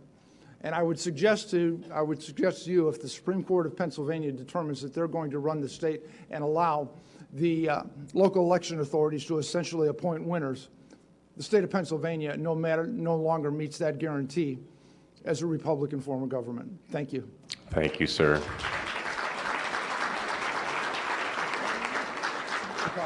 If we could go to our two witnesses on Zoom now, if you can come forth. And go ahead and start when you're ready. Hi, my name is Elizabeth Priade-Havey. I am an attorney and a resident of Montgomery County and the chair of the Montgomery County Republican Committee. Thank you, Senators and Mayor Giuliani, for providing me the opportunity to speak. After the primary, our committee prepared and provided to the PA legislative leaders and members of the Montgomery County staff in charge of the election a 30-page report of the mail-in ballot and election day problems and irregularities we experienced in Montgomery County. We made detailed recommendations for changes with the hope that the general election would be smoother. Unfortunately, that was not the case. There are a number of issues that evidence a total lack of transparency regarding the handling of the general election in Montgomery County. First, the Montgomery County Republican Committee was not provided meaningful view of the mail-in ballots at any time despite our requests. Second, we were not provided with regular detailed information about the mail-in ballots over the course of the election despite our requests. Third, we still lack complete and detailed information about these ballots despite our written requests. We were provided our first opportunity to view and learn about the canvassing site on Sunday, November 1st, just 2 days prior to the election. At that visit, the chief operating officer of the county showed us the room where the canvass was to take place. To our shock, we were told we could not directly check the mail-in ballots. After some significant pushback by me, the county agreed to allow 2 watchers inside the room, but they were never able to see the ballots up close. Again, there was no meaningful observation of the ballots and absolutely no check of the ballots by anyone other than the county staff, which is all run by the Democrats, as to whether or not these ballots met election code criteria. At the most basic level, we were not even able to check to see if a voter voted twice or if a voter was deceased. And with the removal of the signature being a check for existing voters, there was no way to protect against someone fraudulently voting for a registered voter. In addition to having no meaningful observation or review of over 200,000 mail-in ballots, we were not provided with the change in rules by the county to allow the curing of mail-in ballots in a timely manner. On Thursday, October 29th, I received an email from Frank Dean, who ran the election for the county, with a list of ballots with what they described as defects, and if the voter had been contacted by the county to cure the defect. At the tour of the county, the canvass on November 1, we were shown bundled mail-in ballots divided by precinct, which the county identified as having a defect, and explained that those individuals had not cured these ballots as of November 1st. The county did not provide the Montgomery County Republican Committee with an opportunity to have an authorized representative present in what was effectively the pre-canvass, a legal term, pre-canvass of the ballots, when it reviewed and contacted voters about their defective mail-in ballots. After immediate investigation, it was clear that other counties across Pennsylvania were not allowing this illegal pre-canvassing to take place. In particular, our neighboring county, Berks County, a county that the president won by over 8%, interpreted the law as written and did not contact voters to cure ballots weeks prior to the election, as Montgomery County did. A portion of Berks County and most of Montgomery County share 1 congressional seat. So voters were not treated equally in these 2 counties in the same district. Since the election, we have received many calls and emails from Republicans with questions about whether their mail-in ballot was counted, expressing concerns that they didn't request a mail-in ballot but received one anyway, that they were made to vote provisional when they shouldn't have, that they have great concerns about the efficacy of this election. There is a real disenfranchisement of voters across Montgomery County. Many people feel their vote did not count.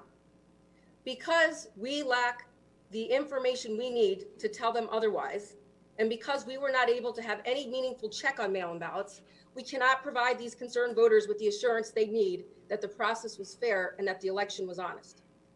In addition to the lack of transparency we experienced in Montgomery County, the Kathy Barnett for Congress campaign found, with just the minimal information that we've been able to obtain, that at least 188 deceased people in Montgomery County voted in 2020. They also found concerning anomalies in the results. For example, more people voted in the small town of Norristown for the very first time than the voters who vote regularly. This occurrence is far outside the norm of what we have seen in past elections. These numbers must be reviewed and analyzed. In fact, a full review of the mail-in ballots across the state must be done. In order for this country to have trust in the electoral process, elections must be viewed as open and transparent. Both the Democrats and the Republicans should be provided with the same information throughout the process, and there should be meaningful opportunity to observe and object, not last-minute disclosures and rule changes. This legislature must reform the election law to provide for such transparency all along the mail-in ballot process from start to finish. And people need to feel confident that the same rules apply to each and every voter in every town and in every county in this state. Thank you.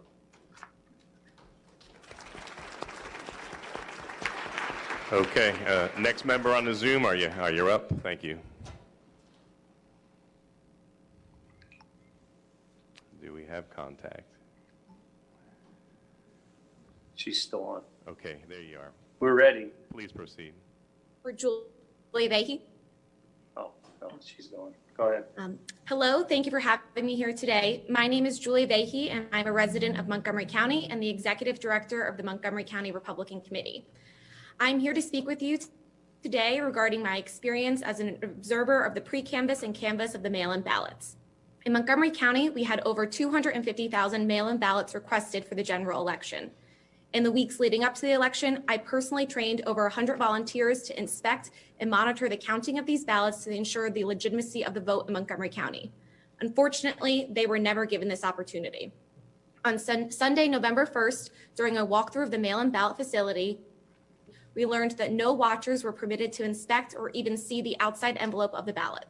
After some significant pushback by our chairman, Liz Havey, the county agreed to allow 2 watchers inside the room, of which I was one. As an observer at the canvass, I was corralled into a small, narrow holding area, which is blocked off by tables and plexiglass barriers in the corner of the room. Due to the room layout and location of the holding area within the room, I only had visibility to the space where ballots were flattened and scanned. This was a huge area, and the closest scanner was roughly 6 feet away and the farthest approximately 25 yards away. From my position within the holding area, I had no visibility or access to the room where ballots were sorted, outside envelopes were inspected, and both outside and secrecy envelopes were open. The space was divided from the scanning room by a large white wall, blocking all visibility to the slicing machines, the blue crest sorter, and the ballot storage room. In my opinion, this was a totally separate room and not one room, as the county election board argued. During our walkthrough of the campus facility on Sunday, November 1st, we argued that this was a separate room and was told by the county chief operating officer that we would be able to view this space by security camera footage. The footage from these cameras was streamed to televisions in a conference room on the other end of the building, which was approximately a 4-minute walk away from where the ballot canvas room was. The system was not set up on our walkthrough day, and it was not until I arrived back at the facility at 7 a.m. on election day that I could see the footage was extremely poor quality, and you could only see pixelated images of workers moving around the room and had no meaningful visibility of the ballots. Over the last 10 months in my role, I have spoken to thousands of voters firsthand who have lost faith in the election processes and procedures in Montgomery County and across Pennsylvania as a whole. Today, I still lack the information needed to properly inform voters that their vote was in fact counted. I thank you for holding these hearings today and hope that the appropriate legislative changes are made to restore confidence in our elections. Thank you. Thank you.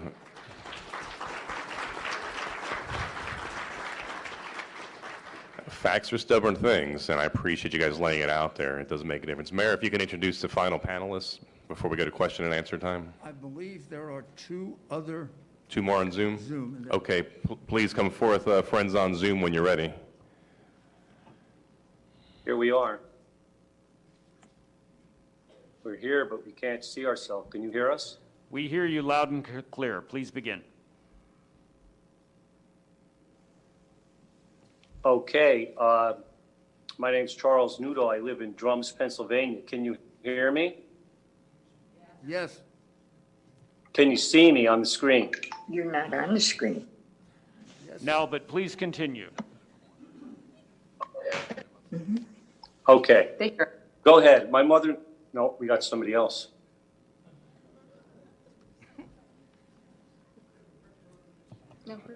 Well, let's go with what we got. Please start. Can you see us? We see 2 Yes. ladies. Go Can you ahead. see us? Yes, we have the 2 ladies Go on the ahead, screen. Barb. Barbara Slicka. My name is Barbara Slicka. I went to the voting polls on November the 3rd to vote in person.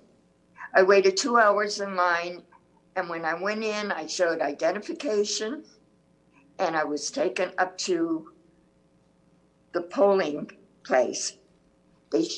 Polling man showed me what to do, turned it on, and said, go ahead.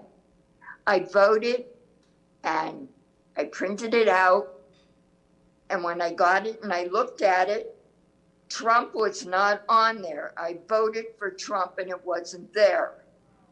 My daughter, I called her over, and I said to her, look, his vote is gone. I voted for him.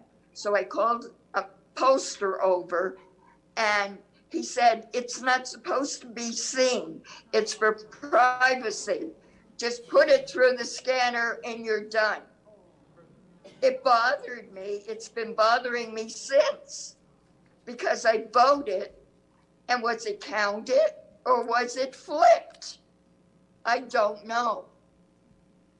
And I'm speaking on my mom's behalf also as a witness. My name is Cheryl Nudo. I was there that day. I drove her to the polls. When she got done voting, she showed me the printout, and she was saying how the president's name that she voted for was not printed out when all the other delegates that she had voted for were on the printout. Me not knowing, because I had not voted yet, how the printout was supposed to look, we went to the pollster that was there and asked him why the president and vice president's name did not print out when all the other names of the candidates printed out that my mother had voted for. It seemed very strange, but not knowing any better, we asked, well, what is the next step? And he said, he said that it did not print out because that's for voters' privacy, that none of them vote, but none of them print out. So we asked him what the next step was, and he said to put it through the scanner. So that's what we did, and we left, and it seemed very odd. Then I went to where I live in Drums, Pennsylvania, which is about 10 miles south of where my mother voted. And I voted, no problem. Everything printed out just as, it should.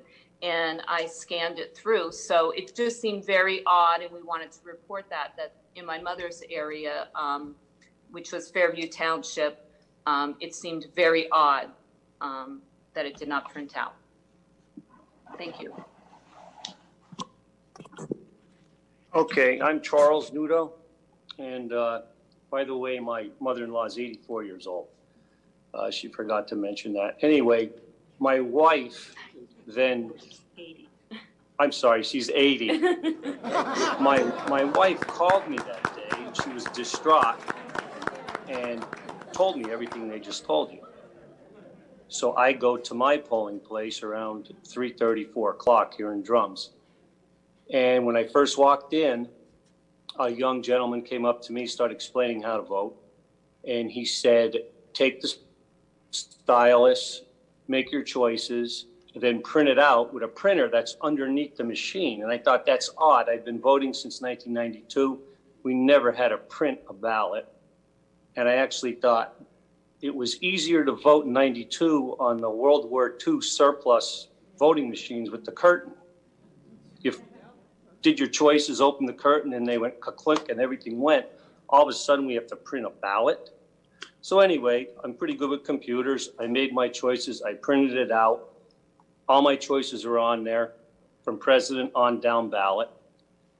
And he said, now you have to put it in the scanner. And he turned over a sample ballot and pointed at a weird triangle in the corner and smiled at me. I didn't know what he meant. So I go over to the scanner, and I'm wondering, well, a scanner works face down when you scan, because I have one at home. Do I put it in face down or face up? So he's already across the room talking to another gentleman that's about 20 years older than me, trying to tell him how to do it. And I said, are these face up or face down? And he just nodded. He didn't say either way. He just nodded yes. So I put it in face up. So I don't even know if it scanned the blank backside or the voting top side. And anyway, I overheard that conversation, not wittingly or that I wanted to. A man, I'm 58, he was about 78, saying, oh, they said to him, now do you understand? And he said, yeah, I think, but my memory's not too good. And when I walked out of there, I realized it's total voter suppression. My mother-in-law here did not even get a cell phone till last year, has never sat at a computer and keyed anything in her life, has no Wi-Fi or internet service at her house. Neither does my mother. She has a cell phone, but it's a flip type. And these are the people that went by the thousands or millions to our polls and had to go through this system. And I just wanted to point that out. And that's all I have. Thank you. Thank you. Thank you. Senator Mastriano, before we turn to our next panel, I want to note that Senator Camera Bartolotta has joined us from southwestern Pennsylvania on Zoom, and Senator Bob Mensch from the southeast. Doug. Thank you, Senator. Can we go over to the final Zoom panelists? Mr. Mayor, we have more? Oh, okay. Thank you, Scott. Ready? I think we have a surprise guest, Mr. Chairman. Okay. I'm sorry, is it my turn? Just hold off 1 second. Just give me a minute. Okay, it's really hard to hear you guys. One moment. All right. Are we ready, Molly? Jenna? Yes, sir. Okay. Mr. Chairman, may I introduce... Let them finish their testimony. I'm watching. It's fantastic. Well, you might as well. Okay. But let them finish their testimony. He wants to finish? He wants to finish. He wants to finish. Okay. All right. Okay, please, can you hear me on Zoom? If you can introduce yourself and proceed. Yeah, can you hear me? Yes, we got you loud and clear. Okay. My name is Olivia Jane Winters, and I'm a professional organizer and a business management consultant, and I live in Philadelphia. I actually was asked to be a minority inspector in 3615. That's the ward in the division. I was just purely doing this to help my mom out. She's a ward leader in a different area of the city. I'm actually I'm a registered Democrat, and I just wanted to help and make sure it was a fair election. I don't care who wins. I care that it's a fair election. I showed up to the polls at 6:30 in the morning. Immediately, I was met with a hostile attitude from all of the people that I had to work with. That would be the majority inspector, the poll watcher, the machine operator, and a committee man who was electioneering in the polls. He was wearing shirts and a hat and a mask for who to vote for. We are about like an hour and a half in the morning. We have a long line of people. We must have had, I don't know, 60 people in line in the building, snaking around the building. And a woman came up and said, I'd like to turn in my mail-in ballot so that I can vote in the booth. And the girl who was clerking for me said, well, if you want to turn in your mail-in ballot, we're going to need to have you fill out this form, and the majority inspector is going to need to sign the form. The majority inspector had decided in the middle of the morning to go home and was not in the polling place for over 45 minutes. To my understanding, you as the minority, I'm sorry, not the majority inspector, the judge of elections, my apologies. She had gone home. And to my understanding, the judge of elections is not to leave the polling place. So she was out of the building. We needed her to sign this form. The man who was electioneering and was a poll watcher, but also a committee man, confronted myself and the clerk and said, you don't know what you're talking about. Anybody can sign the affidavit. Why don't you stop trying to cause problems? Why don't you shut up? Started getting in my face, cursing at me, telling me that I needed to be quiet, that I didn't know what I was talking about, and I should just learn to sit down and not say anything and just let it happen. And my clerk and I said, no, we're not going to let that happen. That's ridiculous. It says very clearly in our training and on this sheet that an affidavit needs to be signed by the judge of elections if somebody's going to turn in a mail-in ballot before they can go vote in the booth. We made her wait. Finally, the judge of elections came back. Not, of course, before he was threatening me. The majority inspector threatened to slap me in the face and he told me that it was going to become a quote-unquote racial issue. I'm not really sure why that would become a racial issue. It has nothing to do with race. It has everything to do with following procedure and making sure it's an honest election. I felt threatened. I called my ward leader. The ward leader then called the commissioner for Philadelphia, Al Schmidt. Al Schmidt had me call and report that to the DA. And then about an hour and a half after that, the majority inspector told me that she wanted to vote because we had a lull in people coming to the polls, so it was pretty quiet. And I looked her name up so that she could sign the book, and it said that she needed to remit her mail-in ballot or vote provisionally. She said, "Oh, I threw that in the trash." And I said, "Well, then you have to vote provisionally." And the machine operator and the same committee man / poll watcher who was electioneering that I mentioned before got up in my face again, told me that I didn't belong there, that I needed to shut up, started cursing expletives at me again, told me that they were going to allow her to do that and that I better be quiet about it. And then they let her go into the polls and vote, and she did not vote provisionally at all. She voted, and who knows, maybe she voted twice. Not to mention, it wasn't until I had actually called our ward leader, who had called the commissioner, who had called the DA, that they then sent representatives down to discuss this with me and defend me. I mean, I had maybe 6 men there because I was being threatened in the polling place.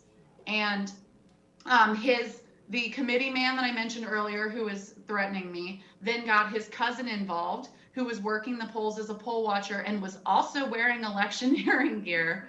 She got up in my face, demanded to see my credentials, then tried to refuse to give them back to me, told me that they were illegitimate minority inspector certificates. They basically told me they were going to call my council rep and he was going to come down and make me leave. Just ridiculous threats. I then testified in a hearing for the city of Philadelphia for them on election day regarding this harassment. And meanwhile, I had mentioned that until we had the deputy sheriff come down and tell us how to actually receive a mail-in ballot and how to vote provisionally, we were not doing it correctly. The judge of elections was not doing it correctly. And I cannot stress this enough. My brother had the same role as me as a minority inspector in a different polling place, and he said they were not doing it correctly either. I don't think that anybody actually really knew how to receive a mail-in ballot. Most of the books that we had to get your authorized signature, some would have a remit ballot little box that you could click, and others didn't have that at all. So if somebody came in and remitted a ballot, I'd almost have to like hand write that in just to keep it as honest as possible. There was no place for that. So I don't see really how they were keeping track of that, because you could easily do both. And I mean, it happened in front of me. My majority inspector definitely voted and then went into the polls and voted again.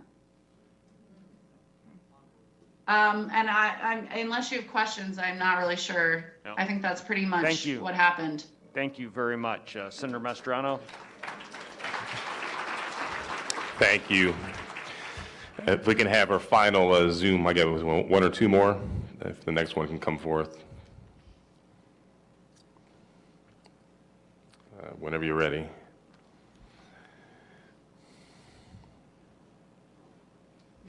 Okay, are you on? Hello? Can you hear me? Hello. Okay, over to you. We can hear you. Am I on? Yes, please begin. You have the floor. This is Gloria Lee Snover. I am chairman of the Northampton County Republican Committee.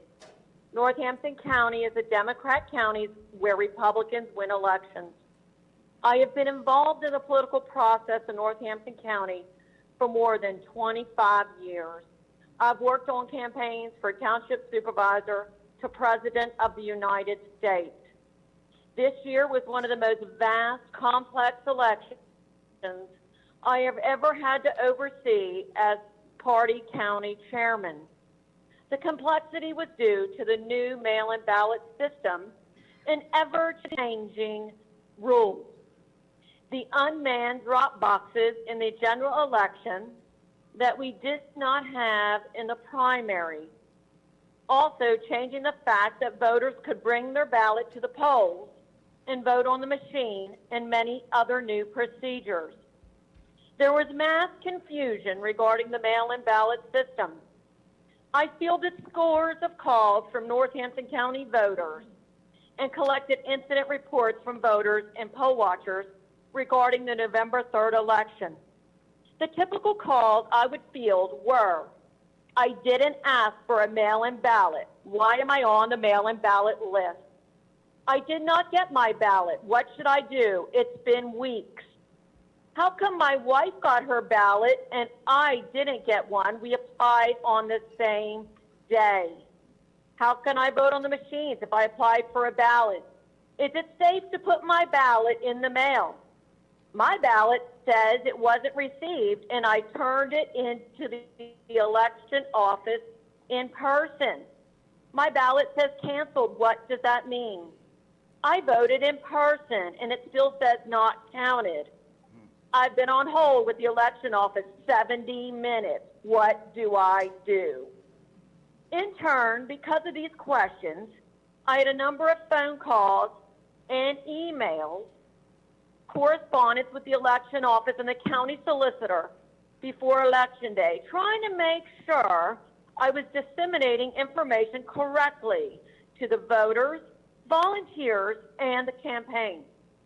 One call turned heated when the registrar threatened to turn me over to the district attorney for posting a picture of a voter ballot harvesting a large bag of ballots at a Northampton County drop box. It was my opinion the registrar was more concerned we exposed it rather than the fact that it was happening. The most pertinent information I have to offer this committee was my conversations with the election office regarding curing the disqualified naked ballots, which they unlawfully pre-canvassed before Election Day. They actually told me on the phone early in October, they felt them, they held them up to the light, they separated them out in different boxes. Reflecting back on these 3 weeks in the experience, the major concerns regarding this election are equal protection. Were the Democrats and Republicans treated the same? Were they given the same information and opportunity to vote? Did they equally have an opportunity to cure their disqualified ballot? Not in my county. There was no ability to properly witness the canvass of the mail-in ballots or see the actual ballots. Were there signatures?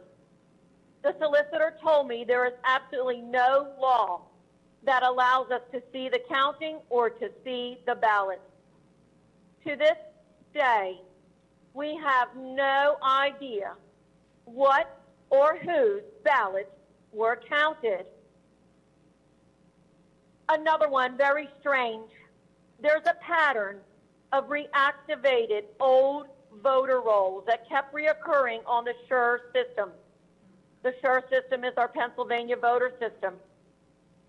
Scores of people that had not voted since the 1990s, more than 22 years ago, were all now reactivated and receiving mail-in ballots. People that didn't vote for Obama or Hillary were all of a sudden receiving mail-in ballots, setting up the opportunity for fraud on a massive scale that would go undetected because voters who never intended to vote would not know. The SURE system is not so sure. We also found in Northampton County more than 1,500 votes where the mail-in ballot was received in the election office on a date before it was even mailed. We have a problem with this election. Thank you for allowing me to share my election experience, and I plead with you to remedy the mail-in ballot process. Thank you. Thank you for your testimony. And our last Zoom, are you there? Can you hear me? And if so, please begin. Is there one more? Nope, that's it. Okay, I guess a Q&A.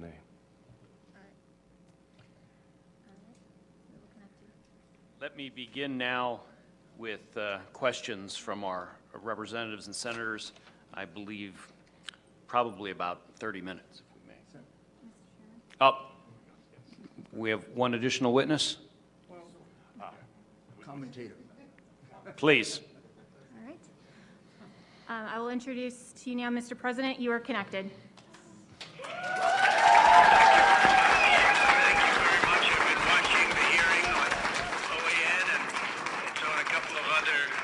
Networks, but I really appreciate being asked to speak, and I'm in the Oval Office right now, and it's very interesting to see what's going on, and this was an election that we won easily. We won it by a lot. A big energy official was on this morning on a important show and said there's no way Trump didn't win Pennsylvania because the energy industry was all for him. I saw, with my eyes what happened, and he told me horror stories, absolute horror stories. So this was very sad to say it. This election was rigged, and we can't let that happen. We can't let it happen for our country. And this election has to be turned around because we won Pennsylvania by a lot, and we won all of these swing states by a lot. Anybody watching television the night of the election was saying, wow, I was called by the biggest political people, congratulations, sir, on a big win. And all of a sudden, ballots were dumped all over the place, and a lot of horrible things happened. And everybody in that room, I want to thank all of the people that signed affidavits and all of the speakers. You're fantastic people. You're great patriots. I want to thank the senators for being there. And it's so important. Day before Thanksgiving, it really represents somebody. Between the voter suppression and all of the horrible things that happened to poll watchers, we have poll watcher affidavits piled up to the ceiling.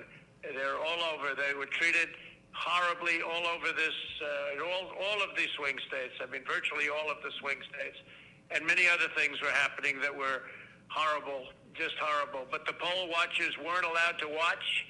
They were, in many cases, whisked out of the room, not only into pens that were 20, 30, 40, 60, 100 feet away, where you couldn't even see. They were using binoculars. People are reporting that they had to use binoculars, and that didn't work. If you were a Republican poll watcher, you were treated like a dog. And the Democrats had no problem, but they were rough. They were literally pushed out, and it was rough tactics. This is what happened here. This is not the United States of America, what happened, and I think everybody knows that. That's why you're there, and that's why you're so vehement about it. We have many cases of people walking in. A woman, an elderly woman walks in looking forward to voting November 3rd and says, oh good, where would I go about voting? I'm sorry, you've already voted, your ballot is in. I said, no, I didn't vote. No, your ballot is in, you've already voted. In all cases for Biden, by the way. She said, no, I want to vote. Nope, your ballot is in. And then they give her a provisional ballot to sign, which goes nowhere. It's a disgrace that this is happening to our country. We won this election by a lot. We got 74 million votes. And if you would have said 74 million votes the day before the election, every single professional in the business would have said there's no way of beating that. We got 11 million votes more than we had 4 years before in 2016. And we got many votes more than Ronald Reagan had when he won 49 states. And nobody would have said we even had a chance of losing. And all you had to do is take a look at the numbers at 10 o'clock in the evening when everybody thought the election was virtually over. And then very weird things happened, but they're not weird to professionals, and they're not weird to Dominion and other people that operate machines, and they're not weird to the people that handle the ballots where they were flooding the market. People were getting 2 and 3 and 4 ballots in their home. People that were dead were signing up for ballots. Not only were they coming in and putting in a ballot, but dead people were requesting ballots, and they were dead for years, and they were requesting ballots. And the whole world is watching us. The whole world is watching the United States of America, and we can't let them get away with it. And we have judges that are afraid to make a decision. We have judges that don't want to do the same thing. A very good lawyer said, well, sir, I mean, that's a big statement for a judge to overthrow an election. I said, really? If he got hundreds of thousands of votes more than he was entitled to get through all of the things that I'm listening to right now, and you're just covering a few of them, we have hundreds and hundreds of affidavits of stories that are even worse than the stories I'm hearing. Why wouldn't they overturn an election? Certainly overturn it in your state, because we have other states that are just as bad. If you look at Michigan with Detroit, you look at the things that happened in Detroit, where you have a voter, but you have more votes than you have voters. You take a look at Detroit, Michigan.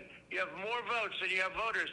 And then you have 2 people that don't want to certify. They don't want to certify, and they're harassed violently, and they turned off the cameras during the harassment for 2 hours. And then they said, wow, and they were afraid, and they voted, and then they went back to sign, and they couldn't do it because they said, we can't do it because this is corrupt. This is horrible what's taking place.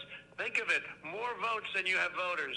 But that was the least of it. They have things that were as bad as that, and this is going on all over. We're doing very well in a lot of states. A lot of good things are happening in Georgia. We're getting little help from government, but a lot of good things are happening in Georgia, Wisconsin, in Michigan. They're seeing what happened in Detroit, and we sure are looking at what's happening in Pennsylvania and Philadelphia. What happened in Philadelphia, they keep the poll watchers not only in pens, but they keep them out of the building. And the only reason they got back into the building was they got a court order. And then the definition of back into the building was very far away where they couldn't see anything. And they talk about closed circuit television, except you couldn't see it because the picture was so unclear you didn't even know what they were doing. They could have been playing a baseball game. So it's a very sad thing for our country to have this. And they have to turn over the results. It would be easy for me to say, oh, let's worry about 4 years from now. No, this election was lost by the Democrats. They cheated. It was a fraudulent election. They flooded the market. They defrauded everybody on ballots. And I just want to thank everybody for being there. You're doing a tremendous service. This is a very important moment in the history of our country. And you're doing a tremendous service to our country. And don't worry about bravery, because the people that talk the most, they're not the ones you have to worry about. And these are all talkers. They intimidate. But these are not people that you're going to ultimately have to. They push you around. They pushed our poll workers out. Our poll watchers were pushed out of the building. Okay? Some got back in, they were put in the pens. But these are not people. Don't be intimidated by these people. But they're bad people. They're horrible people. And they're people that don't love our country. So we don't have to worry about 4 years right now. We have to worry about what happened on November 3rd and previous to November 3rd. And by the way, after November 3rd, when people put votes in and they put them in illegally, they put them in after the polls closed. And one of our great Supreme Court justices made mention of that. And I can't imagine that any justice or anybody looking at it could be thrilled when they vote after the election is over. So I want to thank everybody very much for being there. I want to thank the state Senate, respected people, tremendous people, and you're doing a tremendous service for our country. And if something was done wrong, if this election was won fraudulently, and that's what happened, it was a fraud. And we're talking about very importantly, many more ballots, many more votes than the number we need. In other words, if we needed 50,000 votes, we're not talking about we found 9 dead people that voted. Of course, there were many more than that, many numbers that nobody even believes. No, we're talking about numbers that are far in excess of the 50,000, far in excess of another state where we lost by 10,000. And they went absolutely wild because we got far more votes than they thought possible. And they've just stepped on the gas, and they got caught. Just like they got caught spying on my campaign, they got caught they got caught doing this. So I really appreciate it, and the country appreciates it, and we have to turn the election over because there's no doubt we have all the evidence, we have all the affidavits, we have everything. All we need is to have some judge listen to it properly without having a political opinion or having another kind of a problem, because we have everything. And by the way, the evidence is pouring in now as we speak. And I want to thank Rudy Giuliani for having the courage to do this, because there are other lawyers that backed down because they were being screamed at. Rudy is the greatest mayor in the history of New York, and there's a reason. He's got great courage, and he doesn't care. He wants to do what's right. And I told him the other day, Rudy, you were the greatest mayor in the history of New York, and you see what happened to New York without Rudy. You were the greatest mayor, but this is more important. What you're doing now is far more important than being a great mayor of the city of New York and being its greatest mayor by far. By the way, by far. This is going to be your crowning achievement because you're saving our country. Thank you all very much. Thank you.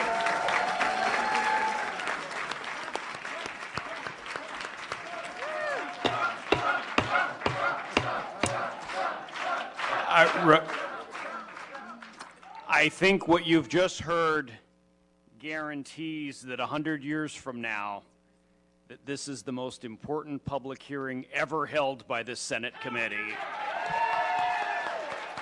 We turn now for our questions. Representative Ryan. First of all, thank you very much, Mayor, for being here and for all the testifiers. You know, 16 years ago this week, I was called out of retirement and recalled active duty to go to Iraq to do the elections in Iraq in January 30th, 2005. That was an extraordinarily secure election. As a former commanding officer of a civil affairs group and psychological operations command, I know how to do elections. And what happened in Pennsylvania from a process control perspective was absolutely a travesty. What I am concerned about is the remedy. How do we go from here? We see that there's a perspective from our council that a 1937 law provided the ability to appoint the electors to the Secretary of State. And I'm curious as to whether or not, sir, you believe a special prosecutor should be appointed at the federal level to look at all these irregularities, or whether or not there is still actions that can be done at the state level to ensure that the goal of what we're attempting to do is to ensure, as we did for the people in Iraq and as I did for the people in Haiti, to ensure that the results are fair, accurate, transparent, and a representation of the will of the people of the United States. My suggestion would be, and of course there are several different remedies that you could have. One would be to declare that the votes that were not inspected properly be declared null and void in that county and deducted from the vote total. It's essentially what they do in Wisconsin. Wisconsin has the strictest absentee law in the country. They require an application for every ballot. And when they finish, they only count the number of absentee ballots that have an application. They deduct from the total from that county whatever are missing. So if you have 5,000 absentee ballots, but only 4,000 applications, you deduct 1,000 votes. And the reason they do that is to deter people from doing that in the future. Look at it this way. If you didn't deduct the 670 8,000 or whatever it is votes that were not counted. There's no penalty for it. What stops them from doing it again next time? And this is a question of not voters acting improperly. It's a question of the inferior officers of this state, because they're inferior to the legislature in this regard, acted improperly. They conducted a completely sham election. They're the ones who have to be penalized. It's a little like the exclusionary rule in criminal law. They've got to be taught you can't do that. The other thing you could do is you could demand to see all of the envelopes that were cast aside. I will virtually guarantee you're going to see a couple of 100,000 envelopes that have no names, partial names, the same name. You could ask to see the ballots. You're probably going to see ballots that are official and ballots that are unofficial. You have two major gaps. You have the 672,770 votes that were not inspected by anyone, secretly put into the ballot box. And then you have this gap that I don't understand between the mail-in ballots you sent out, 1.8 million, and the number you counted, 2.5 million. That's totally impossible to explain, other than what some of the witnesses were suggesting, that they were basically stuffing the ballot box. I believe what happened is they never expected to be behind by 700,000 or 800,000 votes on election night. They expected to be behind by a couple of 100,000. In Philadelphia, to steal a couple of 100,000 votes, they do it every year. That's not going to be tough. Now you had a real big problem. So you had to create mail-in ballots. You had to stretch it out for a while. We didn't go into detail on the Dominion system, but we have two other experts who can show you how they injected votes into the Dominion system. And also, so I think I would settle this election, but I would definitely appoint a special prosecutor to prosecute the people who conducted this election. You might even ask just a general question: how could the governor and the elections commissioner, how could they have selected a company that counts our votes outside the United States? Amen. I didn't know that. Thank you. Thank you. Representative Mall, questions for any of our panelists?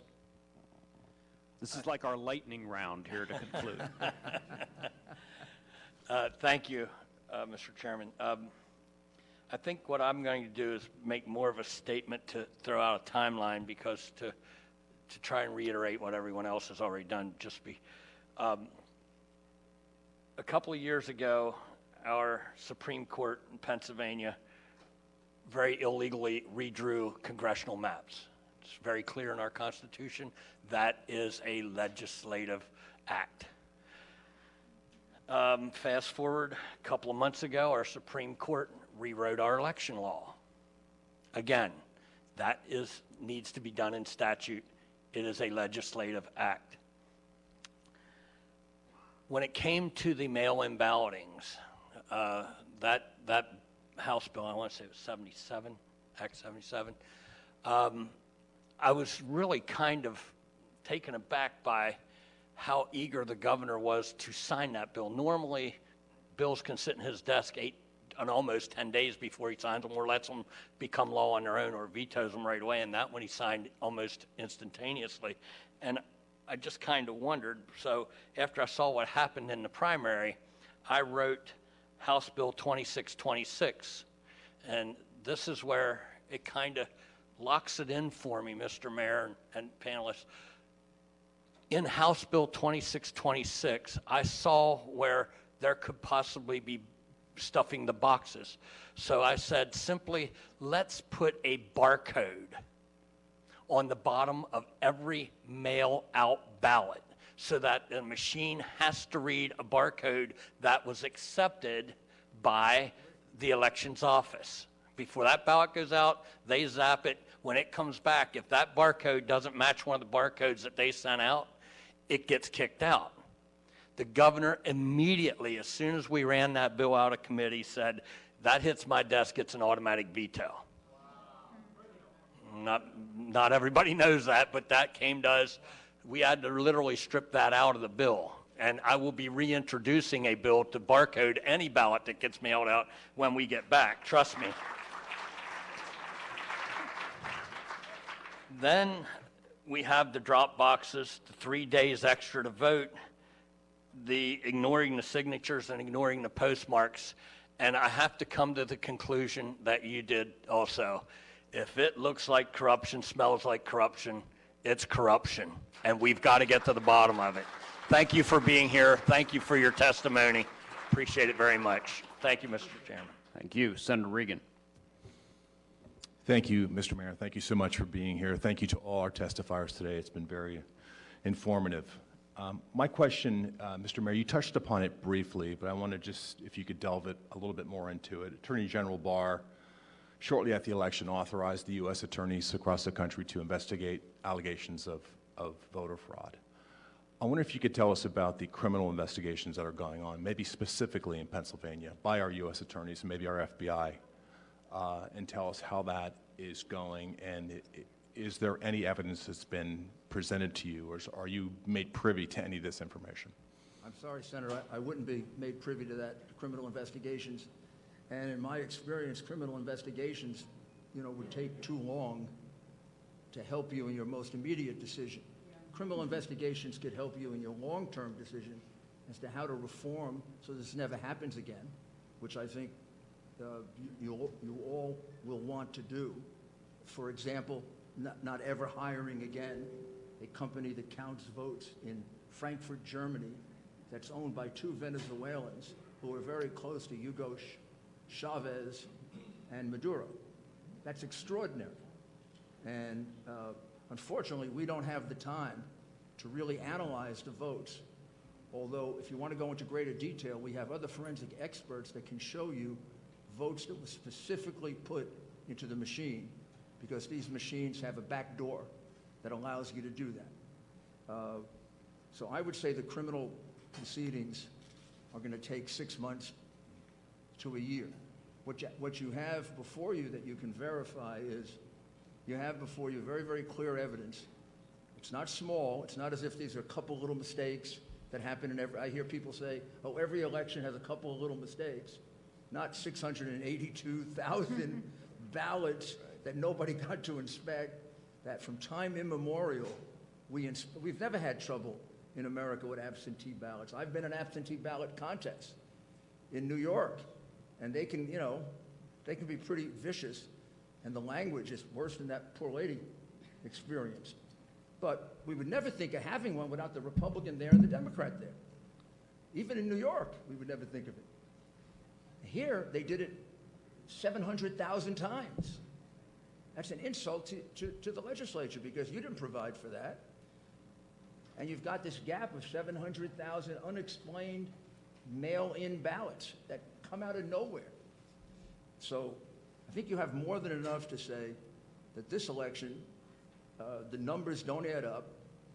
It's easy to figure out what the right numbers are by excluding the illegal votes and count the honest votes, and the winner of the election changes. Thank you very much, sir. Thank you. Senator Mario Scavello. I'm just going to make a couple of comments. First, I want to thank everybody for coming out here today. We need your support, your continued support throughout this whole process, because we're going to also get the other side that don't want us to do anything at all, and we definitely need to do something. We need to correct this problem.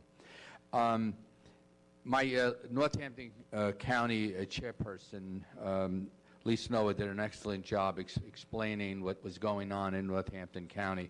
One of the biggest things that bothered me more than anything else was people that went to vote and they were told they already voted. That happened. I must have heard it from 50 people in my district. So, they made them sign a provisional, and I called up and I says, you better make sure that those provisionals are counted. And some of the other things that were happening that most of the stuff that you said out there, it happened in every county. But when you didn't want to vote with your absentee and you went in, you're supposed to get a ballot, not a provisional. And there were people out there that got provisionals. But just a little information for all of you. The new machines, this new process, we didn't vote for it. That was something that was pushed by the governor. He mandated that all of the counties had to go and change their system because he wanted some type of what we don't have is a form to see who voted or who voted. They want a certificate or something, a slip to see how you voted, who voted. And it's obvious that this system has not worked, and the people of Pennsylvania are not happy about it.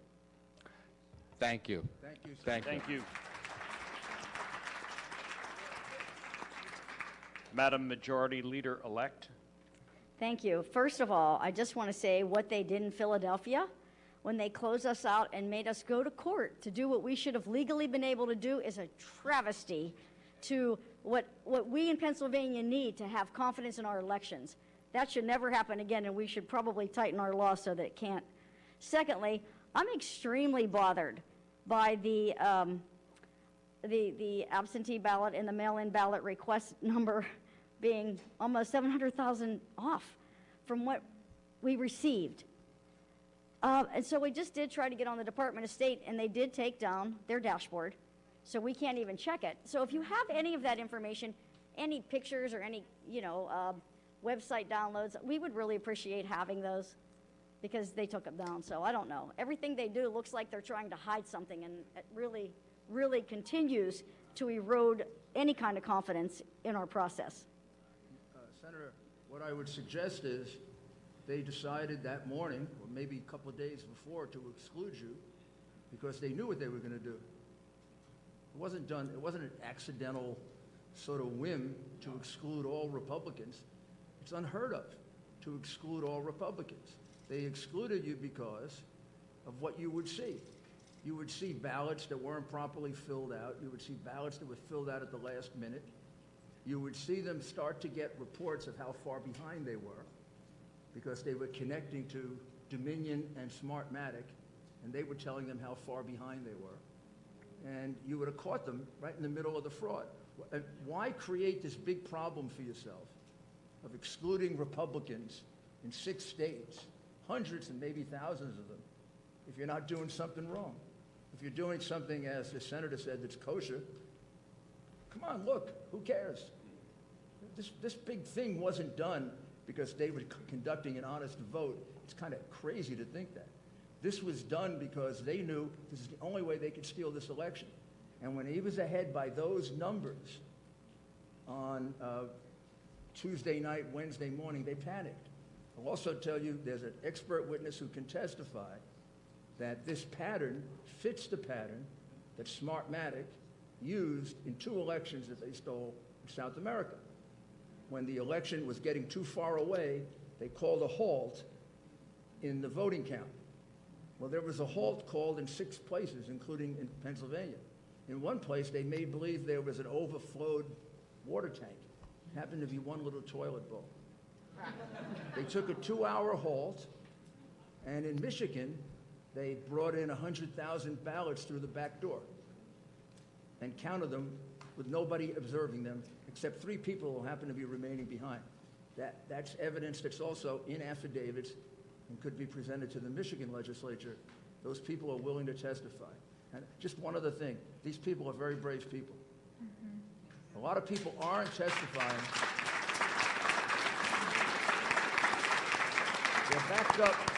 They're backed up by 50 more who are willing to testify. Obviously, we can't present all of them. I want you to know that all of them are backed up by numerous witnesses who say the same thing. But there are probably another 50 who are not willing to testify, including probably what would have been one of our best witnesses, because he's been threatened with the loss of his job and his children being thrown out of their private school. Thank you very much, Mr. Mayor. Thank you. Thank you, Senator. Let's try our Zoom capabilities here. Senator Michelle Brooks, calling in from northwestern Pennsylvania. Thank you, Senator Argo. I did want to make a comment first. I join my colleagues in being concerned about the arbitrary Supreme Court decisions and their decision to decide to be legislators. And all Pennsylvanians need to be concerned about this. You know, it's not only the election or redrawing maps, what's going to be next that impacts our state? And so not only do we need to be looking at what happened with this election, we need to be looking at how we can stop the Pennsylvania Supreme Court from wanting to legislate when that's not what they're supposed to be doing. And it's very disconcerting, the decisions they made contrary to state law in regards to this election. My question is, if you could talk about the drop-off boxes, again, something the Pennsylvania Supreme Court allowed. Talk about the security around them. I know in my area I did not have a significant amount of drop boxes, but can you talk about what type of security or parameters of safety were around these drop-off boxes, and also how many ballots were collected in these drop boxes? Thank you. That, of course, is the subject of another lawsuit. It was brought the other day. I only know it generally. The drop-off boxes were provided, speaking very broadly, in the Democrat part of the state, not in the Republican parts of the state. They were many, very close to each other in Philadelphia and Allegheny County, places like that. They were miles and miles apart in other places. And as far as I can tell, I've only read the lawsuit, don't know the details of it. There was no security for them. And there are many situations where very suspicious activity was seen, with people dropping off, you know, you're not supposed to harvest votes, people dropping off 30 and 40 ballots at a time. That's a pretty big family. They're going to have a tough time this Thanksgiving, by the way, with the rules of the government. They're going to have to eat in like 4 or 5 different tents. With hopefully they'll be able to celebrate Thanksgiving. But I'm sorry, I just don't know the details of that. But it is the subject of another lawsuit, and the decision of your Supreme Court that is completely outrageous is the one in which they say that present means just being there. I mean, there was a movie with Peter Sellers called Being There. I don't know if you ever saw it, but he was a potted plant. That's totally absurd to think that when you passed the rule that there should be present representatives of both sides or all sides, that you meant for them to sit there and look at the drapes. I mean, they were supposed to be there as the intermediate court decided. This case was decided by the intermediate appellate court in the president's favor, with a very sensible decision saying present in this context can mean only one thing, present in order to see the identifying data. And in a completely political decision, 5-2, they ruled what I would regard as it was a totally irrational ruling, which we will appeal to the Supreme Court. I think it was embarrassing. Thank you. For them to rule that way. Thank you. Senator Judy Ward.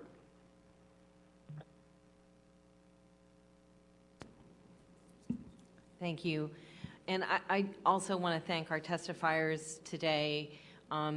They were incredibly brave, and what I heard today was so troubling to me. I don't know if I'll ever get it out of my head. And I'm sickened by the fact that it happened here on our watch. In regards to doing a forensic audit, would this be able to be done or be anywhere accurate? Does anybody know? I was just looking around for my 2 experts. He came over to tell me that all of the material that we have, forensic material we have, is archived, and we can easily make it available to you online, and you can look it over.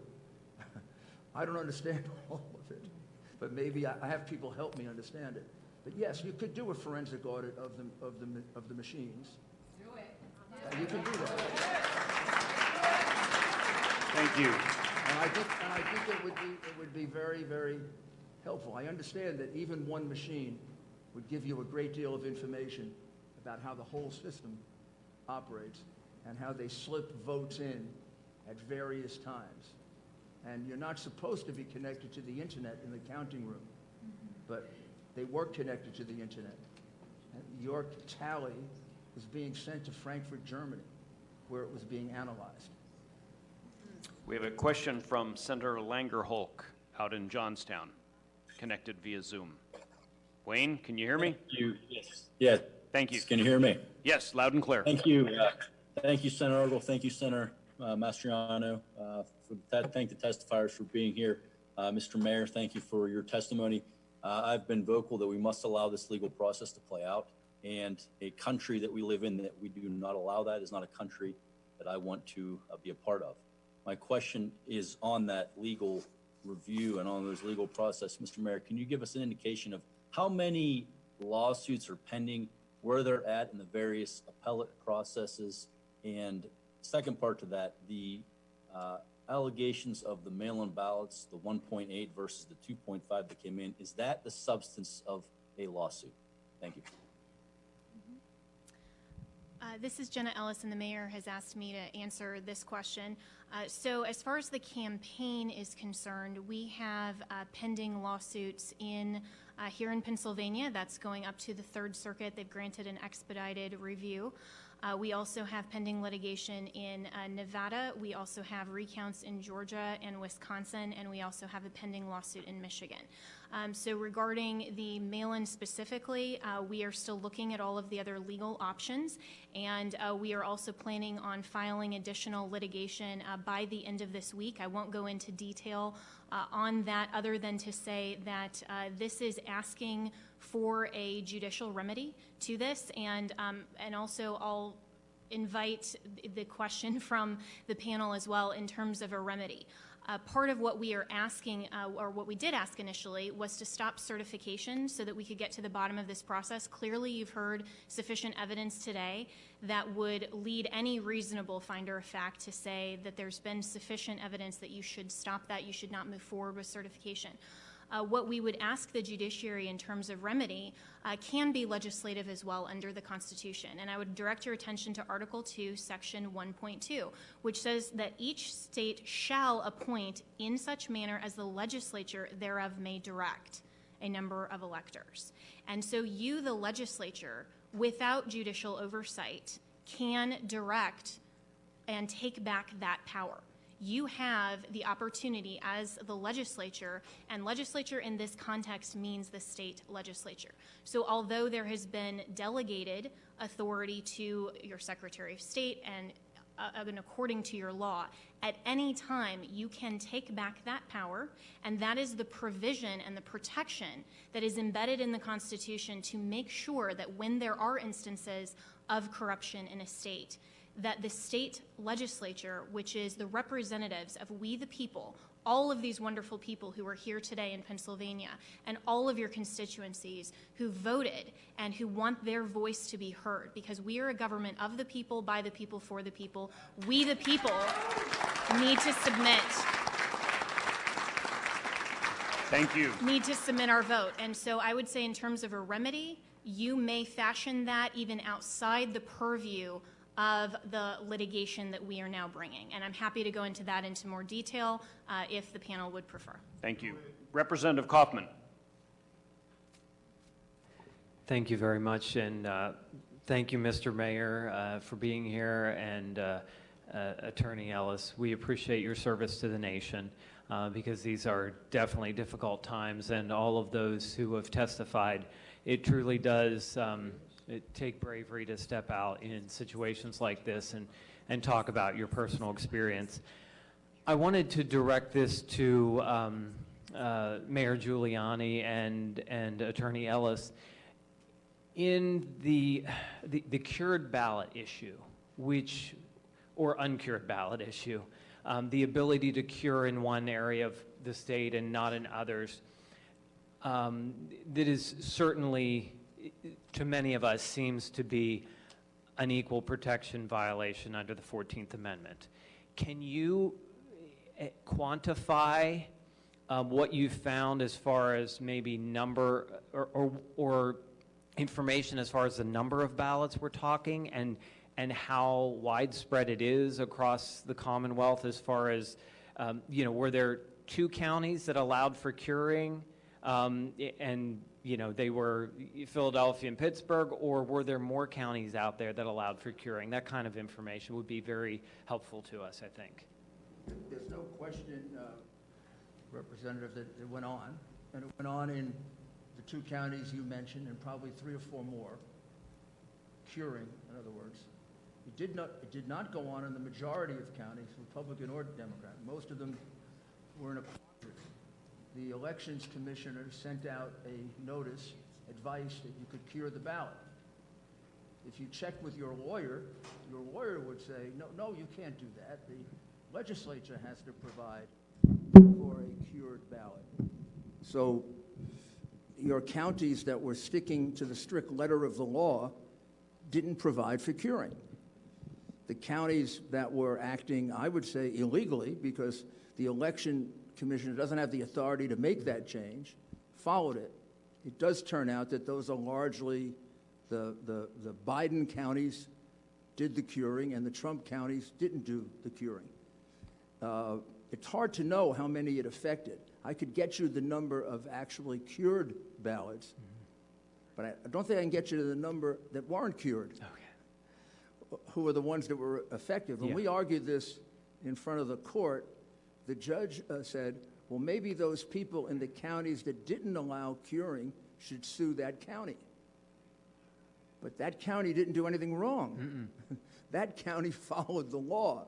The reason they were deprived of their right to vote on an equal basis is because other counties followed what would be the illegal advice of the Election Commissioner, that you could cure a ballot, for which there is no authority in state law.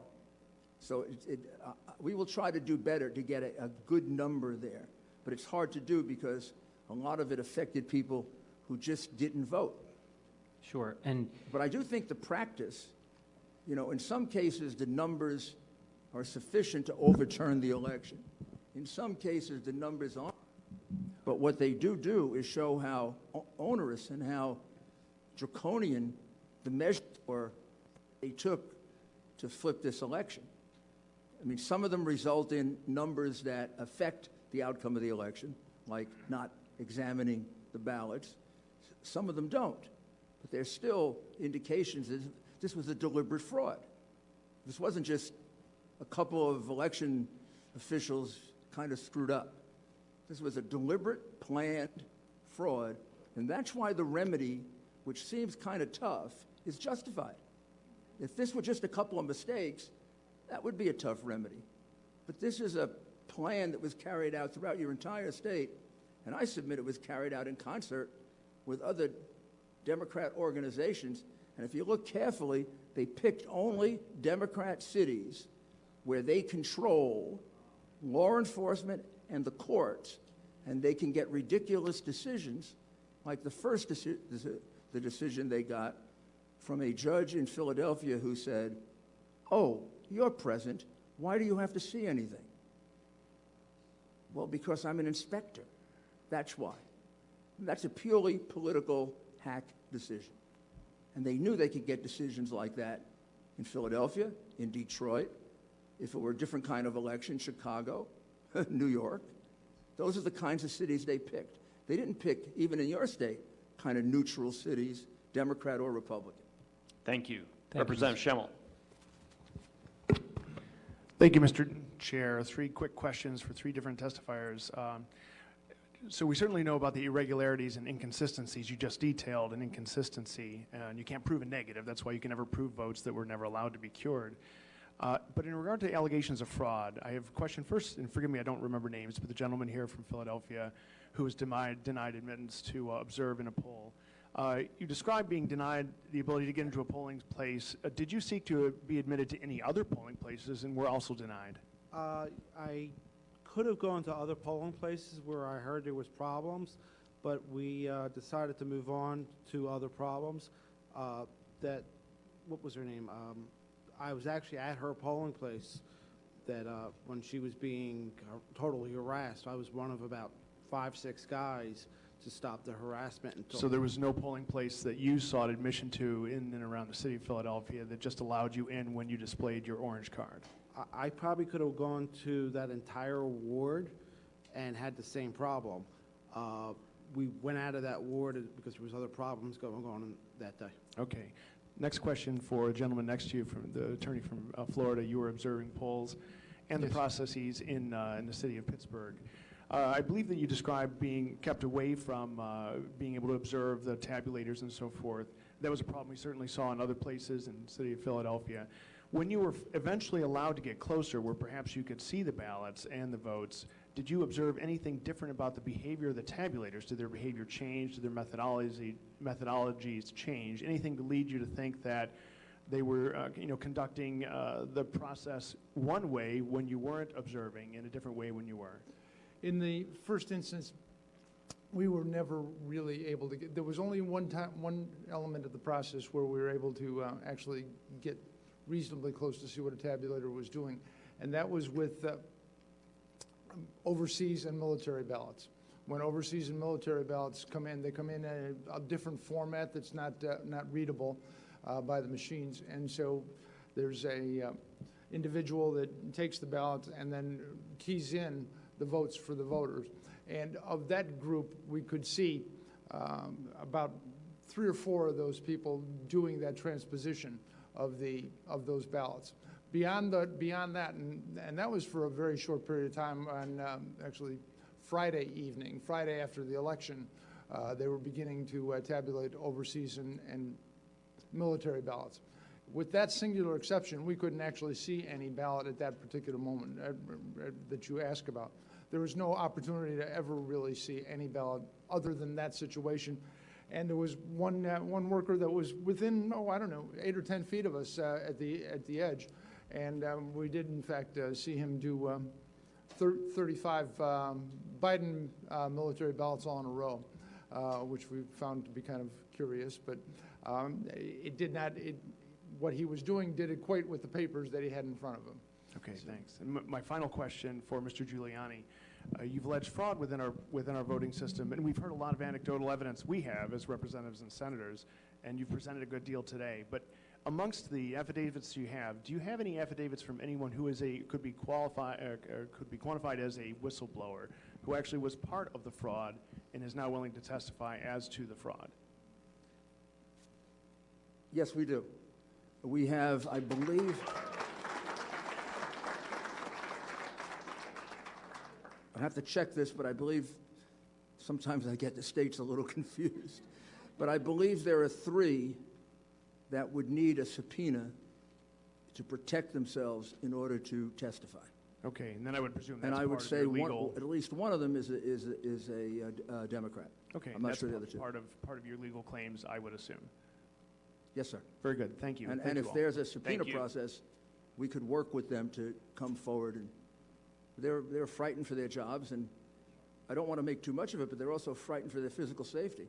I mean, this is a case in which one of our chief lawyers in the case, had to leave because his family was threatened, his little children were threatened, for representing the President of the United States.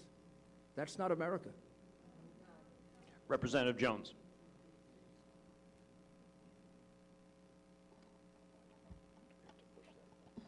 Can you hear me? Okay, great. Thank you, Mr. Chairman. I appreciate it. Thanks to everyone who testified. I do have a question, but a couple just comments to sort of get on the record.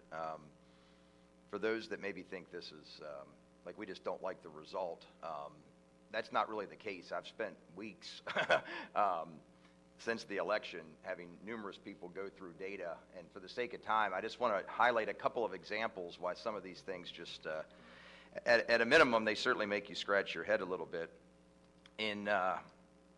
One thing is voter registration trends that we went back to 2004 and all of the presidential elections, and pretty much without exception, the registration trends in a given county are a pretty good indicator of how the votes would go.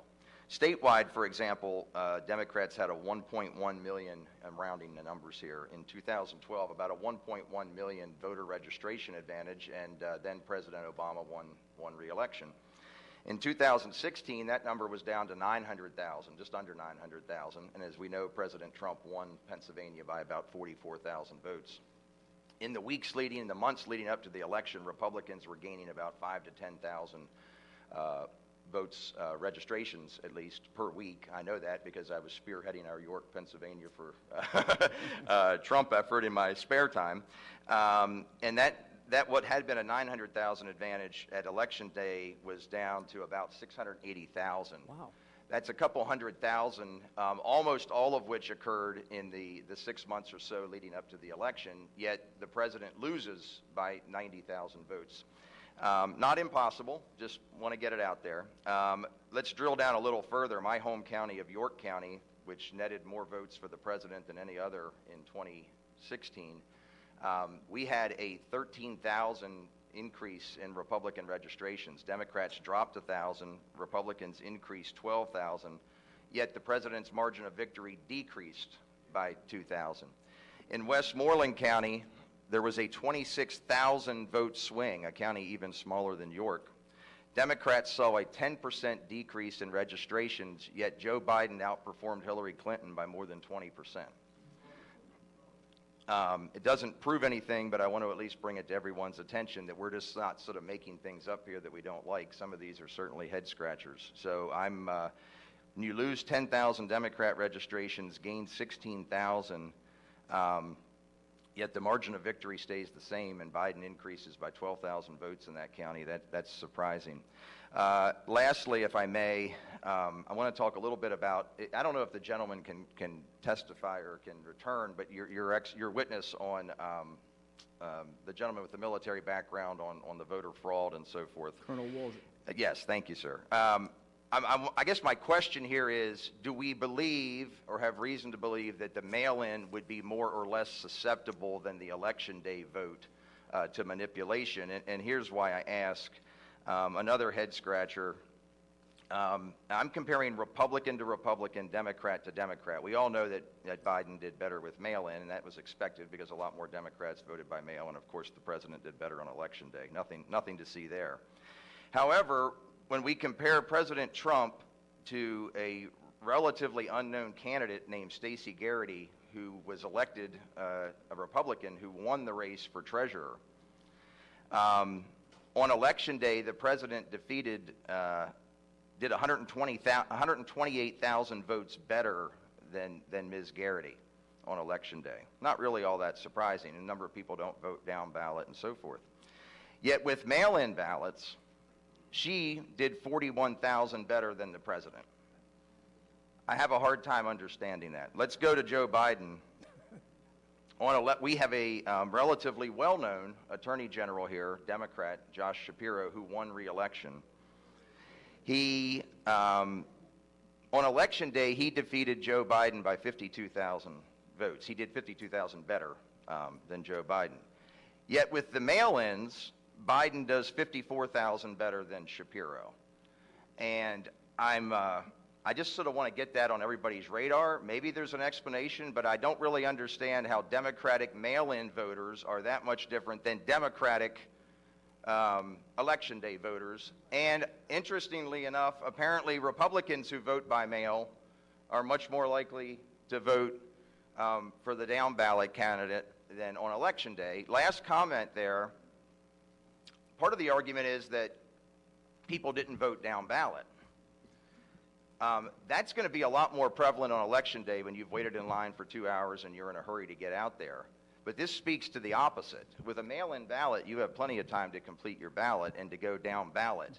So if that was the case, the opposite should be true if you're tracking with me. So I guess my question there is on, do we think the mail-in is more susceptible? And then lastly, maybe for you, Mr. Chairman, or whoever has a little more clout here than I do, it is imperative that we secure the SURE system data.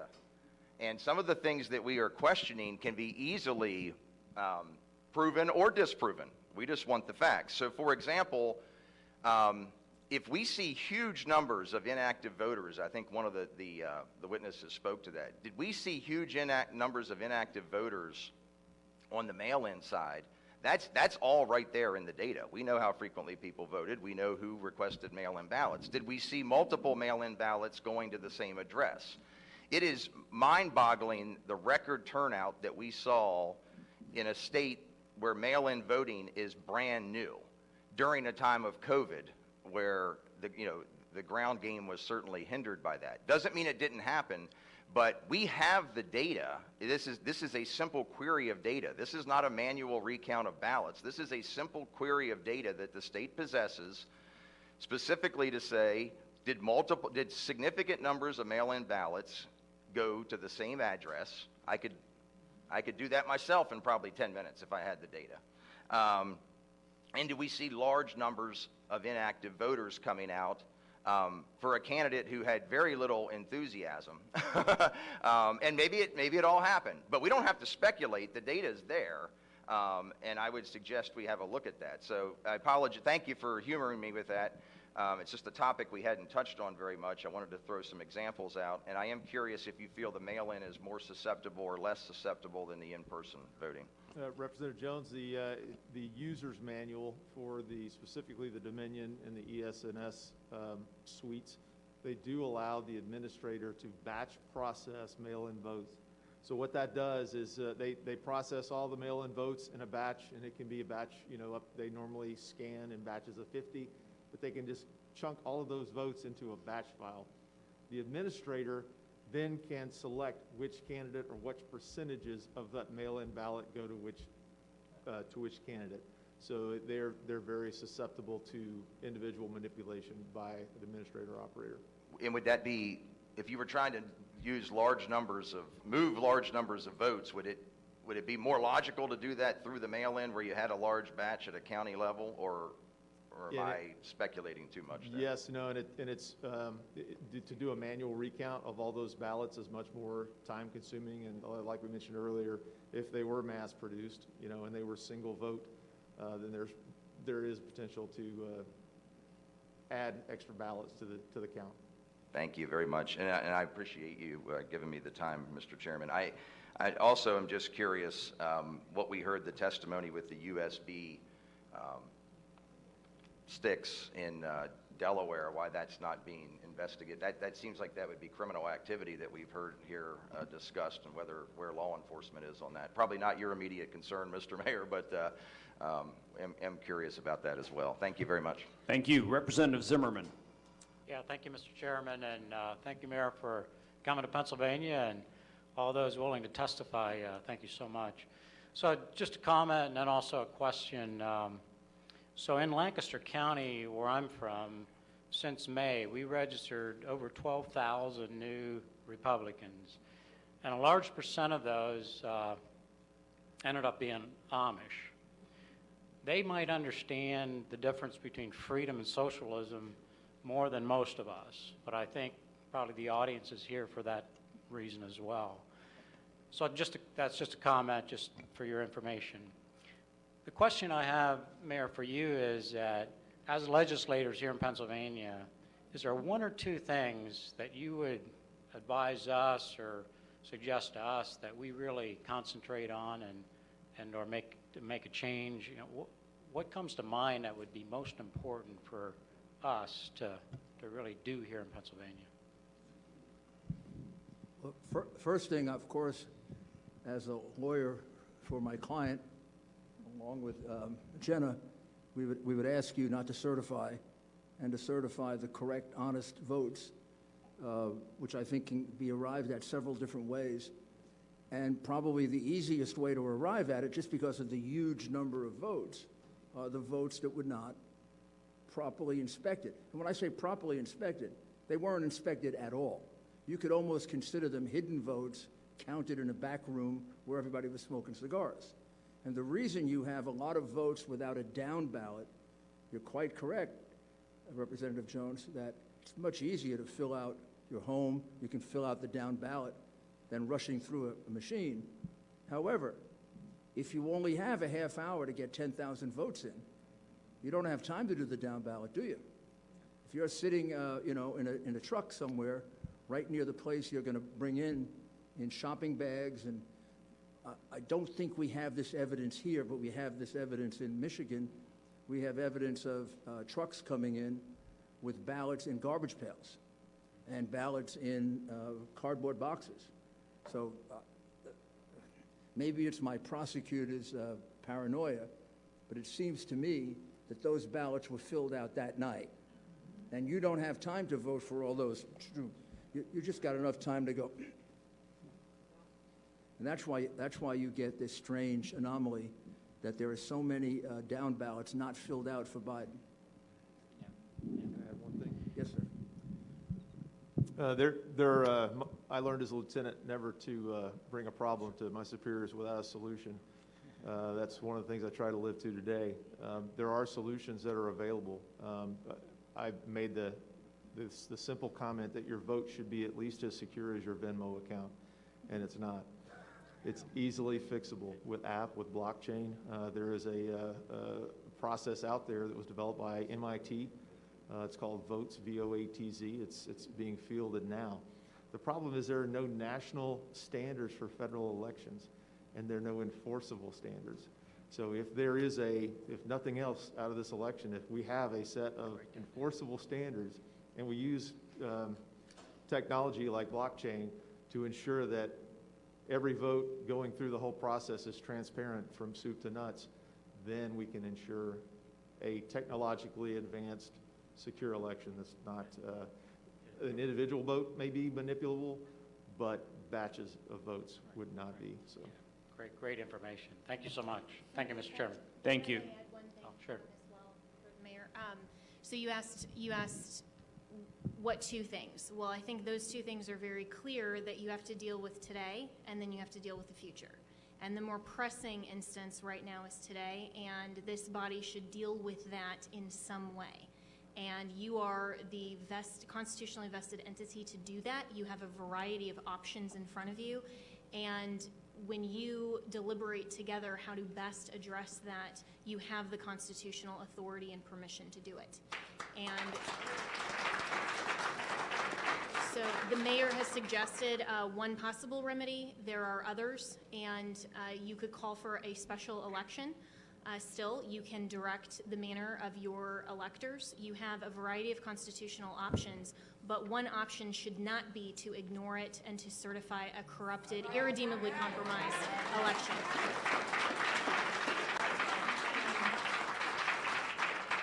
So we would ask that you deal with that today, and then for the future, look at all of these things that you've raised. Look at all of the voting machines. Look at all of these people who are interfering, really. You have an executive office and branch that is runaway. You have from your governor to your secretary of state to each of these individual election officers. This is election official fraud, and that's what's going on here. And for the sake of every future election, that should be addressed in the legislature, because you also have the constitutionally vested obligation to the people of the state to address that.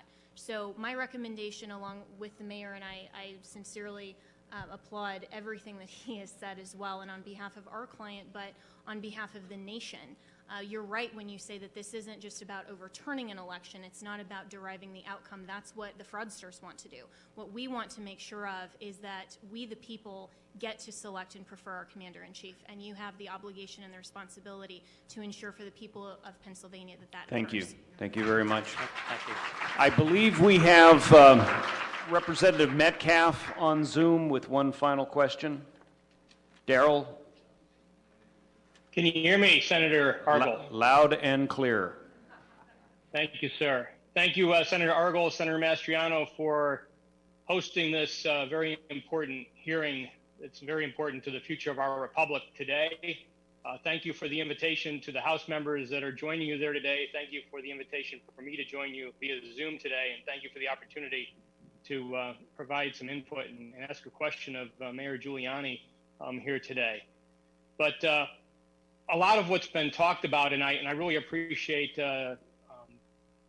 Mayor Giuliani and the attorneys' initiation to the General Assembly to reassert our constitutional authority regarding the certification of this election. I am former state government committee chair that had oversight for the election law for many years. I served in that position not during the last term, but in the past, and we have battled in Pennsylvania to fight the fraud and fight the way that our election laws have been violated, not just for several cycles, but for decades. And we've actually had a state Senate race that was overturned, I believe, in the Philadelphia area back in the 90s because of fraud. So when we look at what has occurred here, and I really appreciate Mayor Giuliani bringing all of those individuals before us today to provide testimony at this hearing. And I think even more important, I hope that we get a chance to see that their testimony was heard in a court of law where a just ruling is found to protect every legal vote that was cast here in this election in November, and to discard all those votes that were not legally cast. And I think as we've been overwhelmed, as was mentioned by the senators at the beginning of this meeting, that as we came through Election Day, and prior up to that, we'd had 3.5 million people filing for unemployment because of the unconstitutional dictates of Wolf to shut down businesses and stop people from going to work in Pennsylvania. And we were just overwhelmed with those calls. But since Election Day, we have been overwhelmed with calls from individuals who are distraught over the future of our republic, the future of our future elections, and being able to ensure that people are having their legitimate legal votes counted to elect who's going to govern them. And right now, with the examples that were shown here today with these witnesses, a lot of the people have been calling my office and emailing me. They are demanding action. And as we've heard today, there's a lot of citizens out there that have important information that needs to be shared in the courtroom to ensure that these fraudulent activities, and it's not, I mean, a lot of times when people talk about fraud, they're thinking of impersonation, but that's not what we're talking about. We're talking about fraudulent activities as far as a fraudulent election because they've not abided by the laws that have been passed by we the people through our elected legislature as the U.S. Constitution, as our state constitution, as our laws provide for to facilitate our elections. So Mayor Giuliani, as we move forward, and I stand with Senator Mastriano and others that are there today.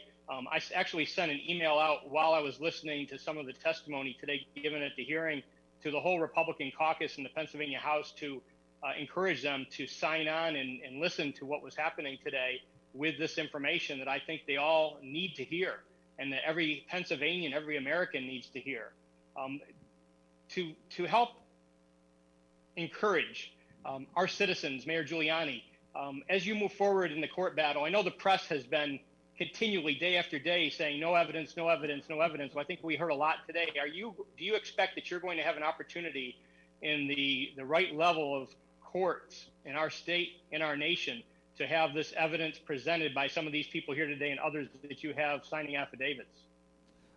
Yes, I am. I'm certain that there will be a court decision that will allow us to present our evidence. The case in Pennsylvania was dismissed on a motion to dismiss, in which the judge made factual findings against us, basically saying he thought our claims were absurd. Of course, he has no right to do that on a motion to dismiss. On a motion to dismiss, he has to assume that everything we're saying is true, and I think it was just done to delay us. And I can't imagine a judge giving a correct decision here that wouldn't at least allow us to have a factual hearing. And the reason we came to you and some of the other state legislators is because I believe that we're being denied our right to a hearing by the courts. But then again, you do have responsibilities equal, if not superior to the courts, to oversee these elections. So we've made similar requests to the legislatures in Michigan, Arizona, and Georgia, and we're very hopeful that next week we'll get to present to them as we also press for a hearing in court. I think it is really important for the American people to see these are not my claims or Jenna's claims or President Trump's claims, and many of these people came to us because they're so upset. These are the complaints of the American people, and I'm more than happy to make available to you an outline of the other affidavits. It would have been impossible to produce all the witnesses, but I can show you that for each one of these witnesses, there are anywhere from 15 to 50 other witnesses who saw the same thing. I have a list just in Pittsburgh alone of 27. I have a list in Philadelphia of 32. I have a list of about 40 witnesses on cure. Even though the numbers aren't ascertainable, there's still a lot. None of the things we're saying to you are just arguments. This is evidence. I keep explaining to people, affidavits are the best evidence you can have until somebody actually gets into court and swears. And Thank you. Our evidence is under oath. Their claims are just claims. We have one additional question online from Representative. Thank you, sir. Thank you, Darrell. From Representative Kiefer. Thank you, Senator Argel. Thank you, Senator Argel. Thank you, Mayor Giuliani. Representative Don Kiefer. Thank you. Thank you. Thank you, Senator Mastriano, for hosting this, and thank you, Mayor, for all of the testimony that you have brought forth. Two questions I have. First is regarding testimony that we received on the pink highlighted ballots that were scanned through and submitted, and then they were able to be redocumented and then scanned through again. Is there any action being taken on that, given the number of ballots that we're talking about there? Do you know the answer to that? I don't, that's the state issue. I'm not sure I know the answer to that, but I'll get it for you. Okay. That's not something we ran down. Okay, that would be great to know, We will find because out. I know we saw That's a lot of that, that's a and very there's good point. speculation out there that people were just blindly filling out these ballots, but there is supposed to be a process, and so, and it was my understanding that that process was supposed to be videoed or live streamed and Correct. witnessed by a majority and minority inspector when you are recreating a ballot that is not able to be scanned. So that would be good to know. And the second thing is, Attorney Ellis, you had made a comment regarding what our constitutional ability is. And so while we understand what the Constitution does say, as far as us taking responsibility and, we could intervene in certain sectors, while the Constitution gave us that ability, it's been explained to us by attorneys that we took that power that was given to us as General Assembly members and we put it into statute. And that statute says, how we appoint our electors and how we certify the elections. It's all spelled out in our Pennsylvania Code based upon the power that we have from the Constitution. You have a differing legal opinion of that? Yes, I do. And I think that our collective, and with my co-counsel here, you can take that power back at any time. And when you have the delegation of authority, the legislature can take that back. And you also have an instance here that the law was completely ignored. So even though you have a manner in which your electors are generally selected in Pennsylvania, and that's worked for the past presidential elections since those statutes were authorized and gone through the legislature, this is an election that has been corrupted. And so you can't go through that method, and those laws were violated. And that is the General Assembly here, the legislature, is the authorized entity in the Constitution that selects the manner. You can take that power back at any time. And so when the laws were ignored, and that's where we have, and why we have all of this evidence to bring to you, is to show you each of these different types of ways that election officials have violated the manner in which you, as the General Assembly, have prescribed in the law how you select your electors. Because they violated that law, you have the constitutional authority to craft a remedy. You can take that power back at any time. You don't need a court to tell you that. So absolutely, and you can look at that. You can look at the federal law for elections. This is your constitutional prerogative. State legislature, in the context of Article 2, Section 1.2, means state legislature, period. You also delegated it to the very people whose conduct is in question and whose you're asking them to investigate themselves. So given the fact that this is your sole constitutional right and authority, you can always assume constitutional authority that you've delegated back. You also have a rational basis for doing it because you're asking them. I mean, this was done, one might argue, or at least that's one of the interpretations of the fact, deliberately by the governor, by the elections commissioner, who issued absurd opinions telling people to violate the law. And then you're going to ask them to make a decision on the election that allegedly they corrupted? It seemed to me you have a perfect right to take that back and make that decision de novo. Thank you. Thank you very much. I want to thank everyone for your patience. The public, our many witnesses, our senators and representatives. As you've seen today, this COVID pandemic has made holding a public hearing a little bit more challenging than usual, but we have still received an enormous amount of information today, information that we will share with every one of our members. There is no doubt in my mind that we will pass legislation in the House and the Senate based on what we have learned today. I also want to thank Senator Mastriano.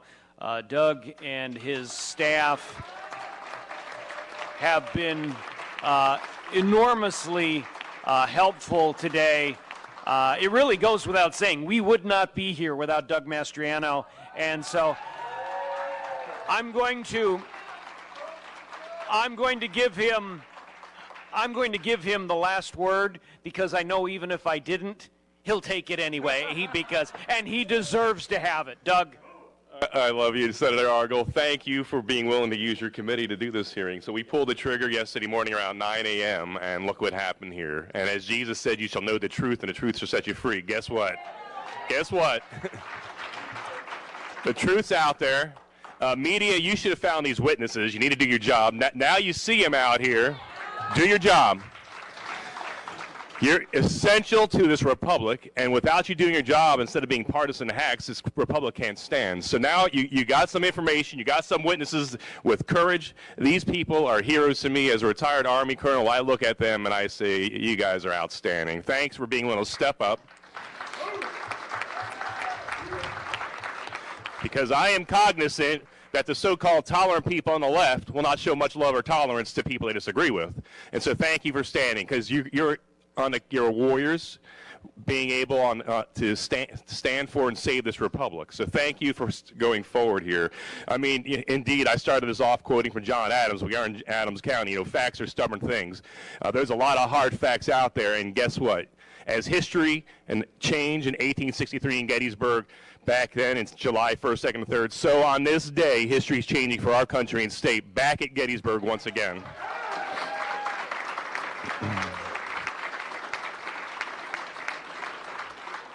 I mean, I don't even know how this happened in America. We could send 50 years ago, you know, men to the moon, but we can't have a safe, secure election in Philadelphia and Pennsylvania. What's going on here? It's got to be by design, because we have the technology, we have stealth aircraft that are the envy of the world, but we can't run an election better than Afghanistan. Congressman Perry, you and I are in Afghanistan. And I don't know how in the heck Afghanistan has more secure, safe elections than Pennsylvania does. I mean, beam me up, Scotty. There's no sign of intelligent life anywhere. Really. We move heaven and earth with American dollars to secure elections in Iraq and Afghanistan and elsewhere. We can't do it in our own state. It's by design. There's people in Pennsylvania not interested in safe, secure elections. And we have to correct this. There's two things that need to happen. First off, we need to make sure the real winner is sent forth from this presidential election. And number two,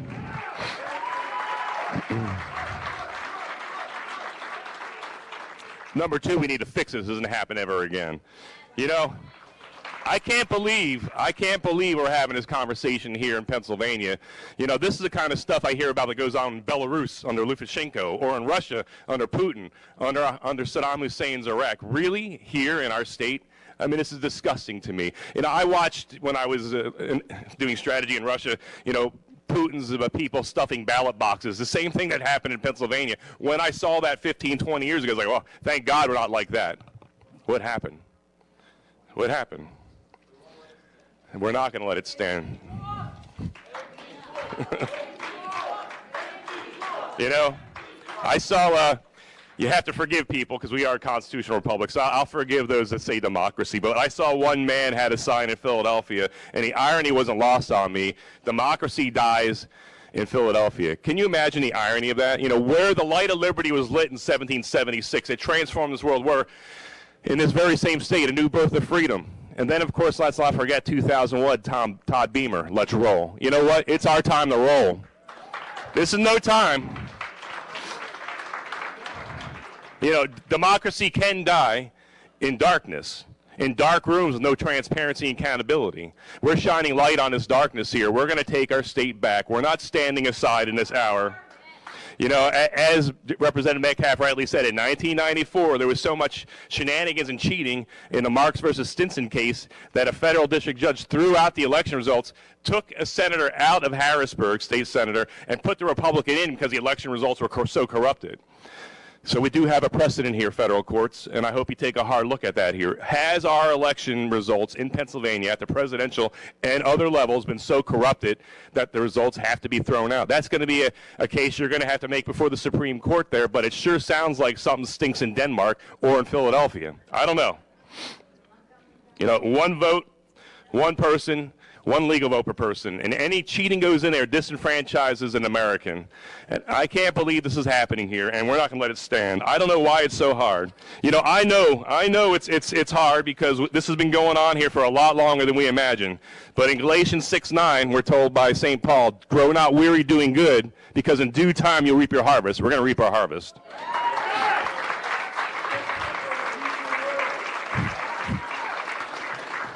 The time for dithering, the time for dithering and deliberation is over. It's time for decisive action. We have to protect our Commonwealth and our nation. The eyes of the world are upon us, and let's turn the Commonwealth of Pennsylvania from a laughing stock to the pride of the world once again, as we've always had been and need to be again.